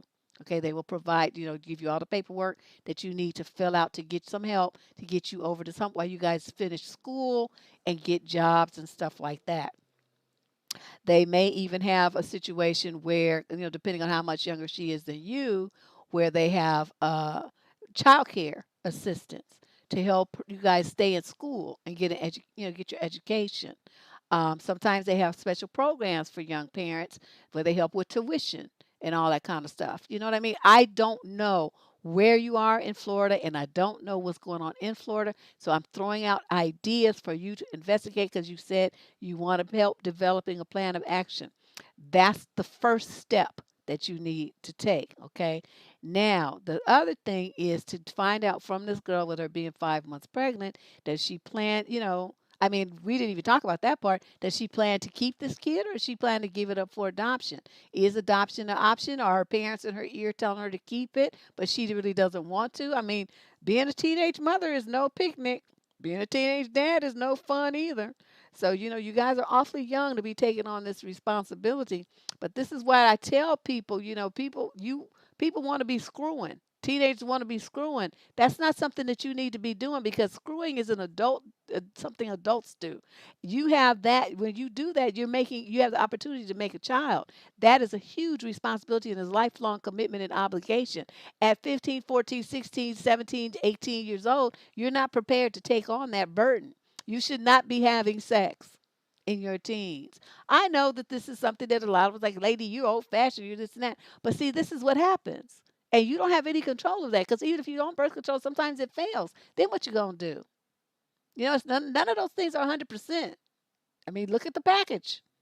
As high as it could be high in the 90s, but it's still not 100. Okay, so there's always going to be that one or two people who end up pregnant no matter what they do. This is something that you have to consider when you're a kid. Okay, you should not be doing adult activities when you don't have adult money, you don't have adult paychecks, you don't have adult living arrangements, you don't have adult degrees, you don't have nothing of an adult nature to support a child. Okay, this is reality. So that would be what I'm going to tell you to do. You something that you can do, beyond your father. If you have to have a parental signature, then you can drag him down there to make him do it. But that's what you would do, and they will be able to guide you further based on what things are available in Florida. Okay. Um, That's all I can think of right now. If she decides to give it away for adoption, your problem is solved. If she decides that she really wants to keep it and y'all gonna become parents, which I don't know why she would do that, but she might do it, then you're going to, have to figure out what you're gonna do about a job and all that kind of stuff. Get you some money. You can probably work part time. Yeah, no sex. No sex. I don't even understand. It's like, the disease factor, and for young girls, it's, the opportunity to be used by older guys. I mean, it's just so much connected with it. It's not something that I would recommend teenage girls or boys do. You're just not ready. Everybody wants it because their hormones are raging and they think, well, this is what I need to do. But with that comes a lot of responsibility and obligation that you got your kids. Live your childhood, okay? Because you only get like 18 years to be a child. The rest of the time, the rest of your 50, 60, 70 years, you're going to be an adult. Okay, why are you trying to rush that? With all the obligations and responsibilities that adulthood carries, what's the rush? I wish I could go back to being a kid. Have somebody else worrying about paying these fucking bills, taxes, and going to work every day, cooking and cleaning, all this stuff. Man, when you're a kid, you better pimp that shit as long as you can. That's all I'm gonna tell you. Let's move on to question 20. We got 26 questions. Female 30 to 36 from Brooklyn. Hi, Deb. Thanks for all that you do. Also, thank Candace for choosing my letter. My friend is in a pickle, and I was wondering if you could help. She hung out with married friends of ours. She was curious about healthy eating and BDSM, and they were helping her feel more comfortable. She went with them to a bar and a grocery store. She said that the husband kept touching her leg while the wife was driving. He made flirtatious comments at the bar and lightly spanked her butt. At the grocery store, the wife walked away and the husband asked for a smooch. My friend denied him and he asked for a hug. He goes under her coat to hug her. The next day, my friend called him to tell him that he made her uncomfortable. He said he was just joking and the only woman he'd ever be serious with about is his wife. My friend doesn't know what to do. I asked if the wife saw any of that and she's not sure. I said, keep distance. What should she do? Yes, she should keep distance. She should block them and she's never go around them again because she's trying to be all like she don't know what's happening. You got a married couple into some freak shit. Well, the freak shit includes threesomes. Okay, your friend is naive. Okay, what she think that they invited her to go around with them for? That's not normal for a married couple and a single girl who's interested in finding out more about BDSM. And her bitch ass want to get some information about nutrition. She can carry her ass to the doctor and go to a nutritionist, a dietitian, a licensed dietitian with like degrees and stuff. You don't have to learn about it from some hobnob knuckleheads in Brooklyn on the street, some odd couple. Okay, your friend made a whole bunch of decisions here that were very poor And so now she's, reaping the repercussions of those poor decisions. Tell her to stop talking to these people, block them on her phone, block them on social media, and to go to take, if she want to know about nutrition, to take her happy ass to the doctor and see a registered dietitian and get some information about solid nutrition that is bound and ground in medicine, okay, and research, not niggatry. This is ridiculous. Question number 21, female, 40 to 45 from Los Baños, California. Please define for me the following terms, Deb. Dating, friends with benefits, one night stands, and single. Okay, this is like an audience participation question. Dating, friends with benefits, one night stands, and single. That's this person, female, wants to know the answer, the definitions of those words. Apparently, there's some confusion in my head. Admittedly, I've been off the market for 20 years since my 20 plus year marriage dissolved last year. But dating to me means you're actively pursuing a relationship with someone. What passes for dating these days is not that, and all the sleeping around here and there has been normalized, much to my chagrin. I feel like I'm caught in a serious generation gap time warp or something. Help. Okay, let's start with date. Okay, let's start with one night stands. That means you meet the person and you sleep with the person, and it's just that one time that, well, it may be more times, but it's just that one night that you spend together, one afternoon, whatever it is, and then that's it. You don't go back for seconds, and there's no relationship. Okay, it might be fun, but it's just that one time. When you're single, single means that you could be dating someone, you could be in a relationship with someone, you could be engaged with someone, you could be having no one. Single means a whole bunch of things, but what it essentially means is that you're not married. Okay, because there's married and there's single. And single covers a whole bunch of stuff. So because someone says I'm single, that does not mean that they don't have somebody in the cut. Okay, men are very good at saying this, you know. That's what that means. So you need to ask more questions, like single as in single and available, or you mean single and I kind of have something with somebody, or single I'm living with somebody but we ain't married. I mean, what do they mean? Okay, you need to ask more questions. Now let's move on. Friends with benefits. That means that you have a very casual relationship with someone where you are friendly. You know, you might spend time together, laughing, joking, hanging around with each other, watching movies, maybe going out for a bite to eat, this and that. But you're not a couple. There's nothing serious. You don't introduce each other as boyfriend and girlfriend. You don't worry about each other at all. You get together and you bone, and then you pretty much part ways. That's a friend with benefit. Does those kind of situations make any sense? No, because in essence, one of the persons always becomes more attached than the other, and it creates a big problem, especially when one of the persons decides that they've met someone that they do want to have a relationship with. The other person is attached to them because they've been sleeping together and hanging out and laughing and joking, right? And so then that person ends up hurt. I see no benefit in having a friends with quote benefits. I don't see where the benefits are at all. Okay. And then dating, to me, and I think I described it in one of my videos, there are various levels of dating. There's like casual dating where you just date with this person, you go out with this person one time and or two times, you go out with this other person one or two times, you go out with this other person one or two times. That's casual dating. Okay, then there's like, more serious dating where you're dating somebody, three or four times. You might be sleeping with them, but it's not really that solid yet. It's still on the, trying to discover what you're going to do here stage. But a lot of people jump right into it and they skip over the rest of the getting to know each other and go right into what they call a relationship where they don't really know each other that well, but they're sleeping together. Okay, there's that kind of dating. And then there's the dating, like you described, where this person you're in a serious relationship. You've been together for a year, two, three, five, whatever. You on a track with marriage. Your families know each other. You have a situation where you might be, I don't know. Some people like to live together. They're buying houses together, doing all this kind of stuff, which I don't recommend. But that's what I call serious dating. So to me, there's three levels of dating. It's not just one. I define friends with benefits of one night stand and single. There's also different levels of being single. So I hope that breaks that down for you. Question number 22. This is a female in the 21 to 29 age group out of London. I'm 24 and I do not have the standard ideal body type for a woman. I'm 5'6" and 110 pounds, extremely fit. But I have small hips and my bust is a 28C,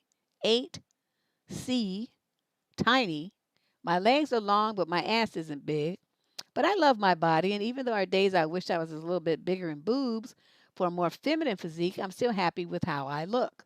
The last three guys I've been with, including one I'm with now, have all said to me that another woman that they slept with or almost slept with was the absolute most attractive woman to them, and they have never had that kind of attraction to anyone else. And they told you this? They all said about each woman that she was just perfect to them. Wow. Now, I'm not naive. I'm pretty and have a good body, but I know I'm not the hottest woman every guy has been with, and I'm fine with that. I'm comfortable with the guys I'm with, checking out other women, because I'm pansexual and I'm doing it too. What is pansexual? We can openly discuss how attractive someone is, and I don't feel bad. This, though, knowing it's not just like this, oh, this girl was hotter than you, but in that in terms of turning them on and all, that she was just perfect, I can't match up to that. I've never had a guy see me naked and go, wow. And it sucks because that's what all three of these guys I was with were saying happened with these other girls. And they're telling me this while I was with them. Oh, is that what that means? Okay, well, I'm anti pan because I'm not attracted to nobody. I'm pawn. Okay, the current guy I'm with, 29 male, is great, and none of this was ever out of malice. I think they're just kind of dumb and insensitive. But honestly, it really affected me. I don't feel that sexy anymore when we do it, and my confidence is down. I love wearing lingerie, and I've not worn it for any of these guys because I already know I'm not gonna get a wow, so it feels wasted. It's hard knowing that my current partner does not oogle me when I'm naked, but do when he is. It makes it so that I just don't want to do it with them honestly, even though I'm confident in my looks, I want my partner to think, wow. I've discussed it with my current guy, and he apologized, but admitted that it was the case and it had been for every girl he's been with except that one girl who did it for him. And I said that he didn't need to tell me, though. Like, there are some things that are known but shouldn't be said, and that was one. So now I just never feel sexy or like I'm really turning him on, even when I'm naked, because I'll never look like this one girl. Even though he's clearly attracted to me, it really bugs me that I don't make my partner think, wow. You said that like a dozen times. To clarify, no, I've never asked for any of this information. It was usually when we were just discussing past relationships and telling funny stories, they would volunteer this information. Why ask a guy who was the most you've ever been turned on by, what do you think, wow, when you see me naked? I don't want to know the truth to that. Okay, this is what you're supposed to have done.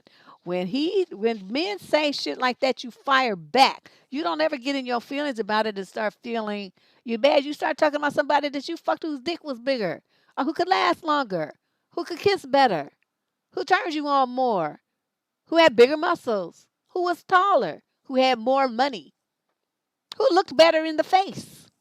Whatever you gonna do, see, you get one time to tell me some shit like that, and I'm gonna read you. I'm gonna break you down.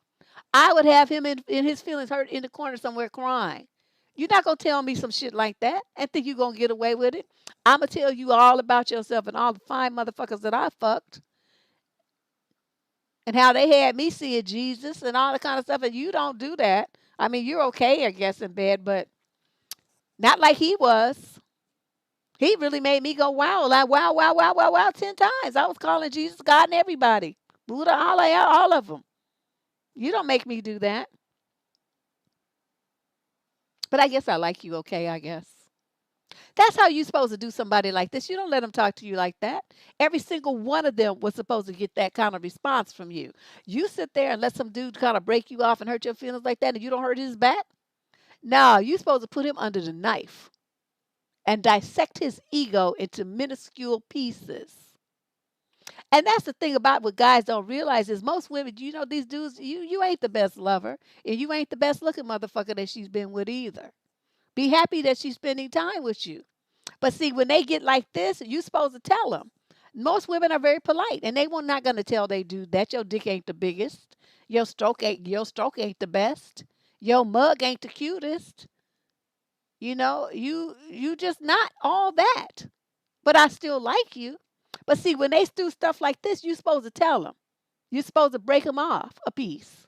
And you're supposed to break his ego down to size because he just thinks like they think it's okay to talk to you like this, to tell you stuff like this. And you just gonna sit there and take it and be like okay with it. Which obviously you're not because you wrote this long ass letter where you kept repeating that he doesn't make you say wow. He doesn't say wow about you. But what the thing he should say wow about is, girl, okay, I'm trying to tell you. I'm telling you, the best lover I've ever had in my life was that Japanese guy. I don't know what he tricks he knew, but whatever it was, I'm like, whoever he married, I'm sure is very happy. That's all I'm gonna say. That dude could put it down. And they like to say like, Asian men are small and all that stuff. Lies. Lies, lies, more lies. Even the brothers, I used to work at Club One in Oakland, and they were talking about this Asian dude that was there, in the locker room. They were talking about the dude would be walking around here, how big his shit was, and they was like making jokes about it, like I feel intimidated. They would be making jokes, but I was like, hi, what your name is? But he was married. But still, I still was curious. I just wanted to see. I didn't want to do, I didn't want to do nothing with him, but I wanted to see. But yeah, they was talking about dude real, like all making jokes and stuff. So I'm like, don't believe the hype.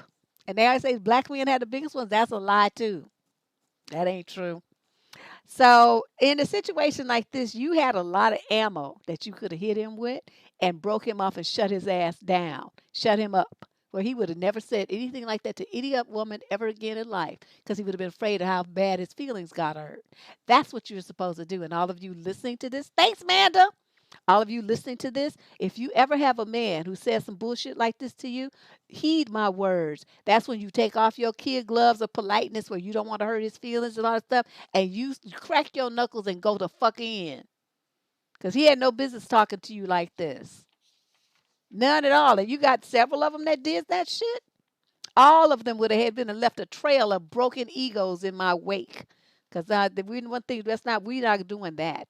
I don't care what you think. You could think it. You could write it in your diary. Whatever you want, tell all your friends. But one thing you're not gonna do is say it to me. Okay.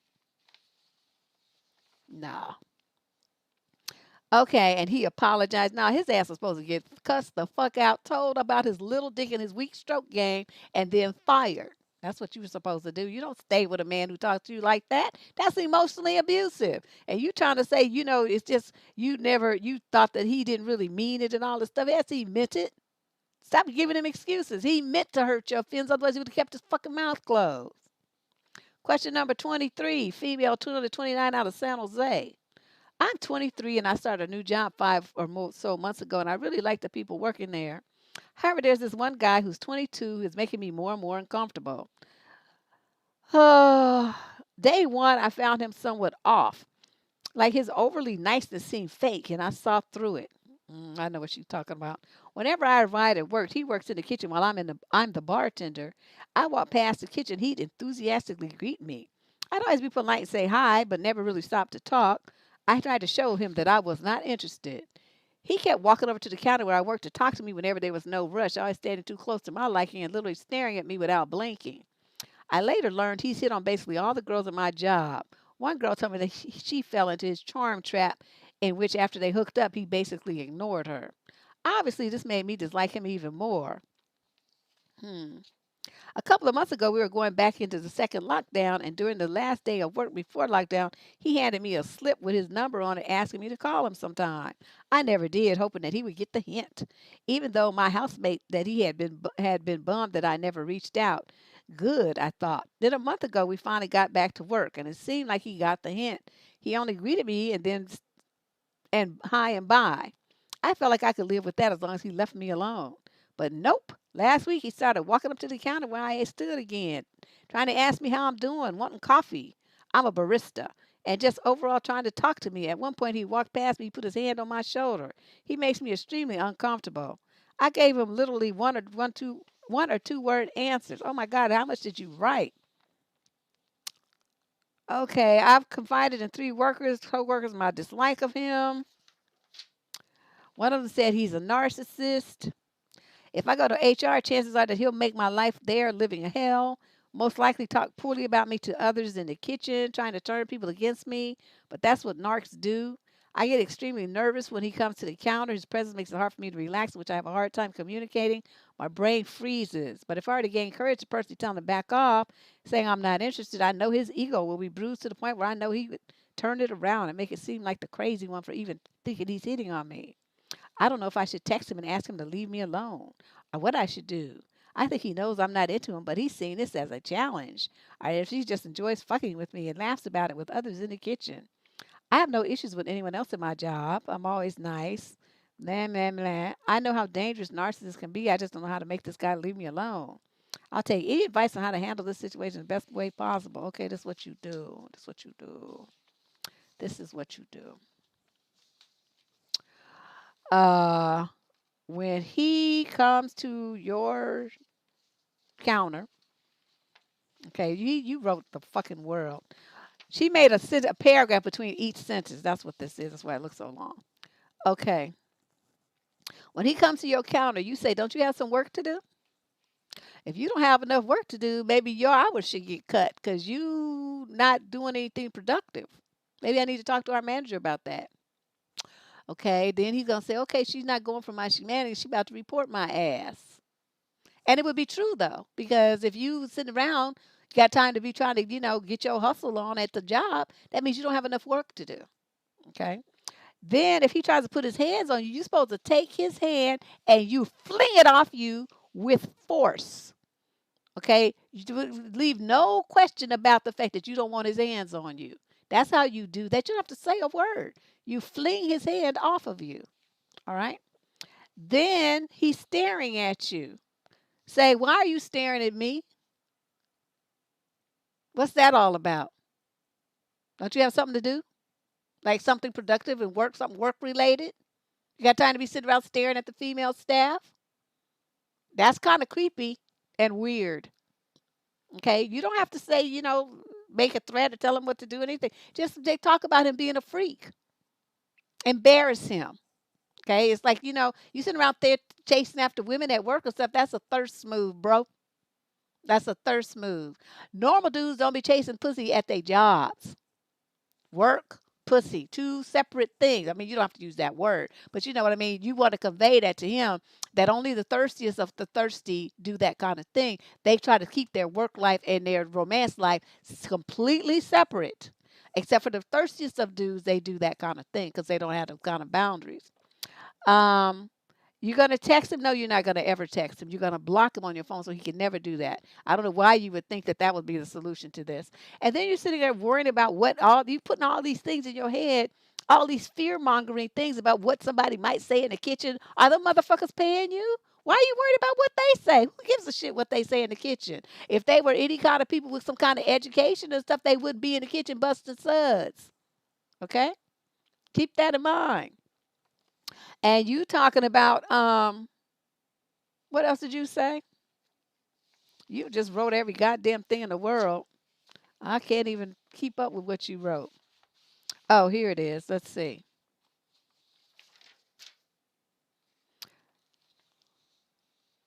You trying to hope that he gets a hint. That's the passive aggressive. You don't do that. You tell him. Okay, and you see this is the thing that's driving me crazy about you too.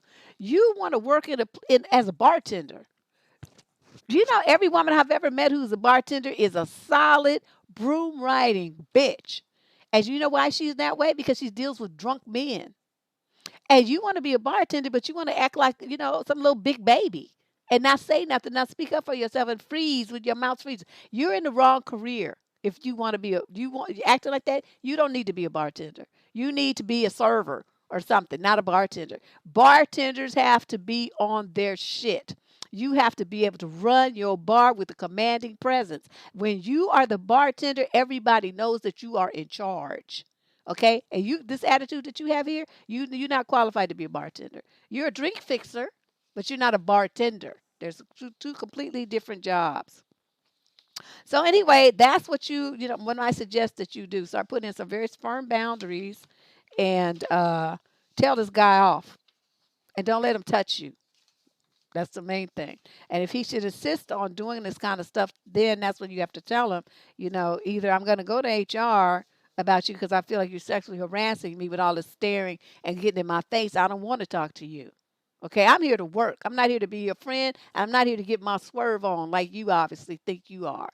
Okay, get out of my face. Go back there where you belong into your work area and leave me alone. That's what I would do. And I don't understand why you, as the bartender and a grown woman of 23 years of age, cannot find your voice to tell this man to leave you alone. And you going to do all this passive aggressive, stupid shit. You better find your voice and start telling these men off.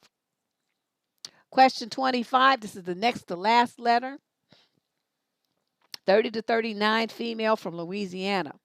I need some help understanding my boyfriend. We've been together for 3 years and we talk about having children all the time. I'm 32, he's 33, and we feel we should start a family in the next couple of years. However, I've expressed that I would like to be married before we have children, as I want to be a wife before I'm a mother. I want to feel that we are in this together, him and me, that we are important to each other, child or no child. But he doesn't feel the need to be married. He said maybe we could marry after we have kids. Maybe. I see this word here. He knows I disagree with this, and he knows how important marriage is to me, and I can understand why he won't marry me before we have children. I 100% will not have his child without some security. I don't need a piece of paper. It is a wedding for me to show the people who are important to me that I've chosen this guy to spend my life with. We are serious and in it together. That he won't do it makes me worried about a relationship like he wants the children more than me. Maybe because of his age. I know he doesn't want to be an older dad. I've spoken to him about it 3 times now, and on every occasion he started laughing at me, asking why I'm in a mood over such a silly thing. Should I leave? Does he love me or enough to want children or plan to ignore me for the rest of my life? No, he's done told. See, this is okay. This is the thing about it. You say that this is what you want for your life, okay? This is what you want. This is the plan that you have for your life. This is it for you. You want to be married before you start breeding. He says he doesn't want to. Now, what does that mean? That means if you give up what you're talking about, you're going to be a baby mama, which is what you said you don't want to be. Okay, so what does that mean if you have a man who tells you, I don't want to get married, but I want to use your womb and use your body and destroy your body with stretch marks and everything else without being tied to you legally, financially, or any other kind of way? That's what he's telling you. So what you're supposed to do is say, okay, I can see that we have totally different value systems and very different expectations about a relationship and being parents, and so it's time for us to break up and part ways. That's what you're supposed to do. You don't change your life or give up your dreams for a man. You don't do that. What you do is you find a different man who's on the same page as you. How hard is that? And then, because there's a whole bunch of dudes that would want to be a woman who's married, to have a wife and to have their children. So everybody in the house has the same last name. And, I mean, he can introduce you as his wife. I mean, a lot of dudes, that means a lot to them to have a wife and have his children. You know what I mean? And so you sitting here having all this angst about it because what you're trying to do is ask me how you could massage this around in your head so that you still have this man and you have kids, so you think that's going to keep him around. But see, what he's doing is trying to set you up. So he's going to have you burdened with a bunch of kids, and then he's going to say, well, I found someone that I want to marry, and it's not you. And then what you going to do? Because that's where this is headed. I can see because you already started with the stuff about, well, I don't need a piece of paper. That's the first line of the bullshit that shows that you sliding over to his side. I see everything. I understand exactly what I'm reading and I know what it means. You are on a fast track to nowhere. If you stay with this dude, you're going to end up being a baby mama who's going to be a single mama because he's going to leave you for someone else. And he's going to marry her. And then you're going to be stuck with his kids and looking stupid, saying, why did I do this to myself? That's where you're headed.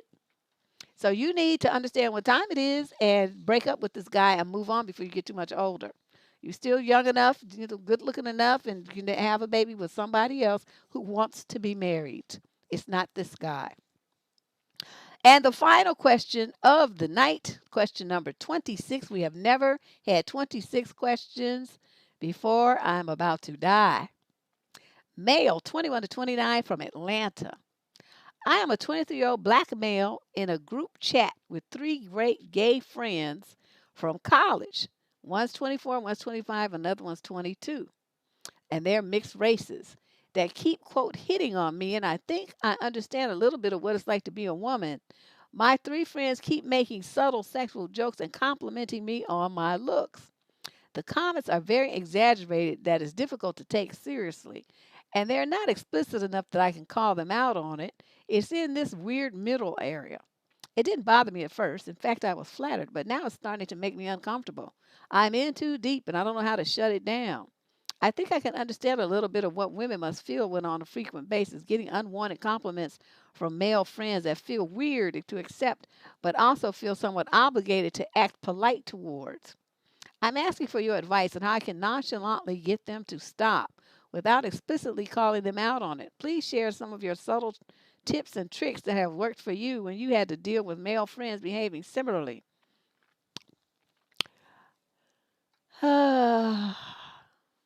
Well, okay, the first problem I'm having with your thing is that you said, in fact, I was flattered. It didn't bother me at first. In fact, I was flattered.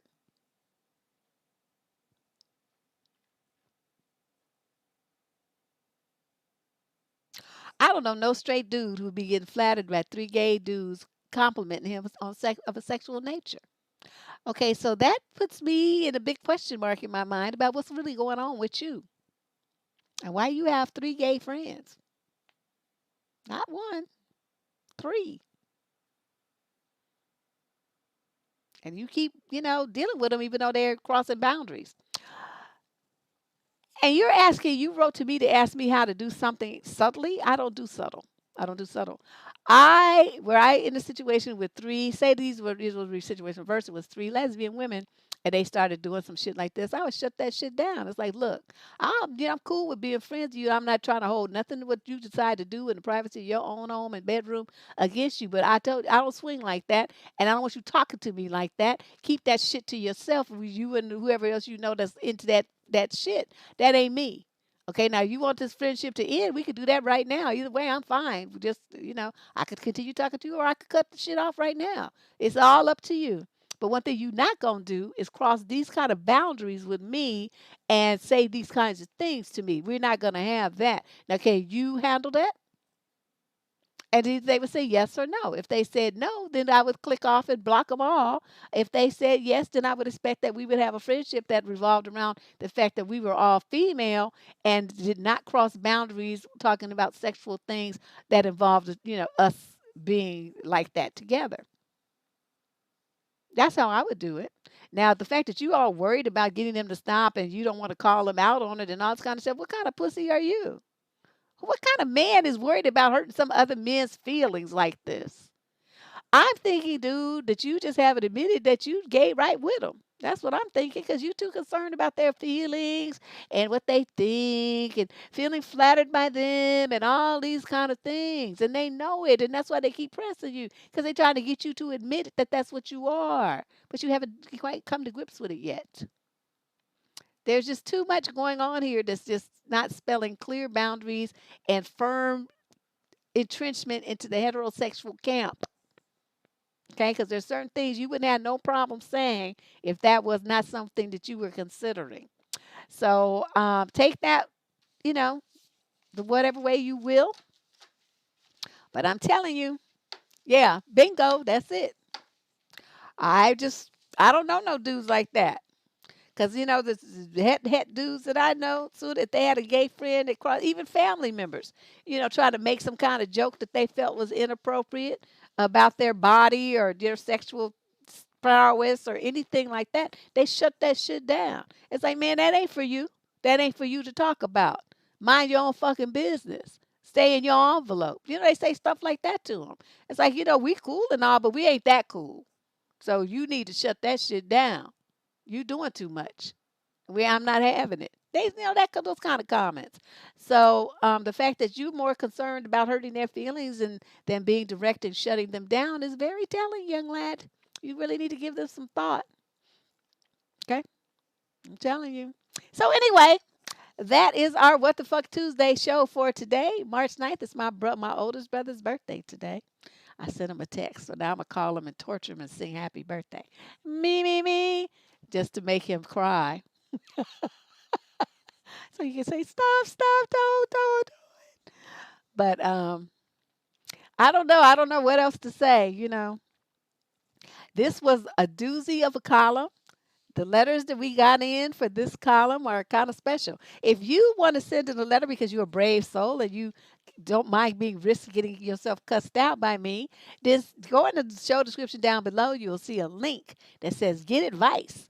And you click that link and it'll take you to the advice submission form and you fill out your question there. We also accept video submissions. If you prefer to talk about your situation, you can do it that way too. But either way, I will take your letter and under advisement, and we will put it on the show. Now, if you are not a subscriber to this channel, please hit that subscription button before you leave today, as well as the like button. And I think we are like 25 members away from the 25,000 subscriber goal that I had to try to make it before February ended, but that didn't quite happen. But it's still only a week out, a week to two out, so I think we'll be all right. Thanks, Leandra. You know, I don't know who he is, but uh, I appreciate everybody's super chat donations and everyone sitting here through these wild letters with me. Um, and I appreciate all subscribers and my the people who supported the February shows and came through religiously, like almost to every show. You guys were great. I really appreciate you all. Thanks so much, Shane, for being here. That's my girl. And let me see, what am I supposed to do? That's right, I'm supposed to put my little slide up here. So I'm going to try to get in here on Thursday or Friday because I have a couple of topics that I would like to address with you. So become a subscriber so you'll get that instant notification of when the show page goes up. And hopefully I will see you then. And if not, then definitely on Sunday for a Sunday sermon. It's time. All right, you guys take care. Thanks for sticking around with me today. I'll see you real soon. Bye bye.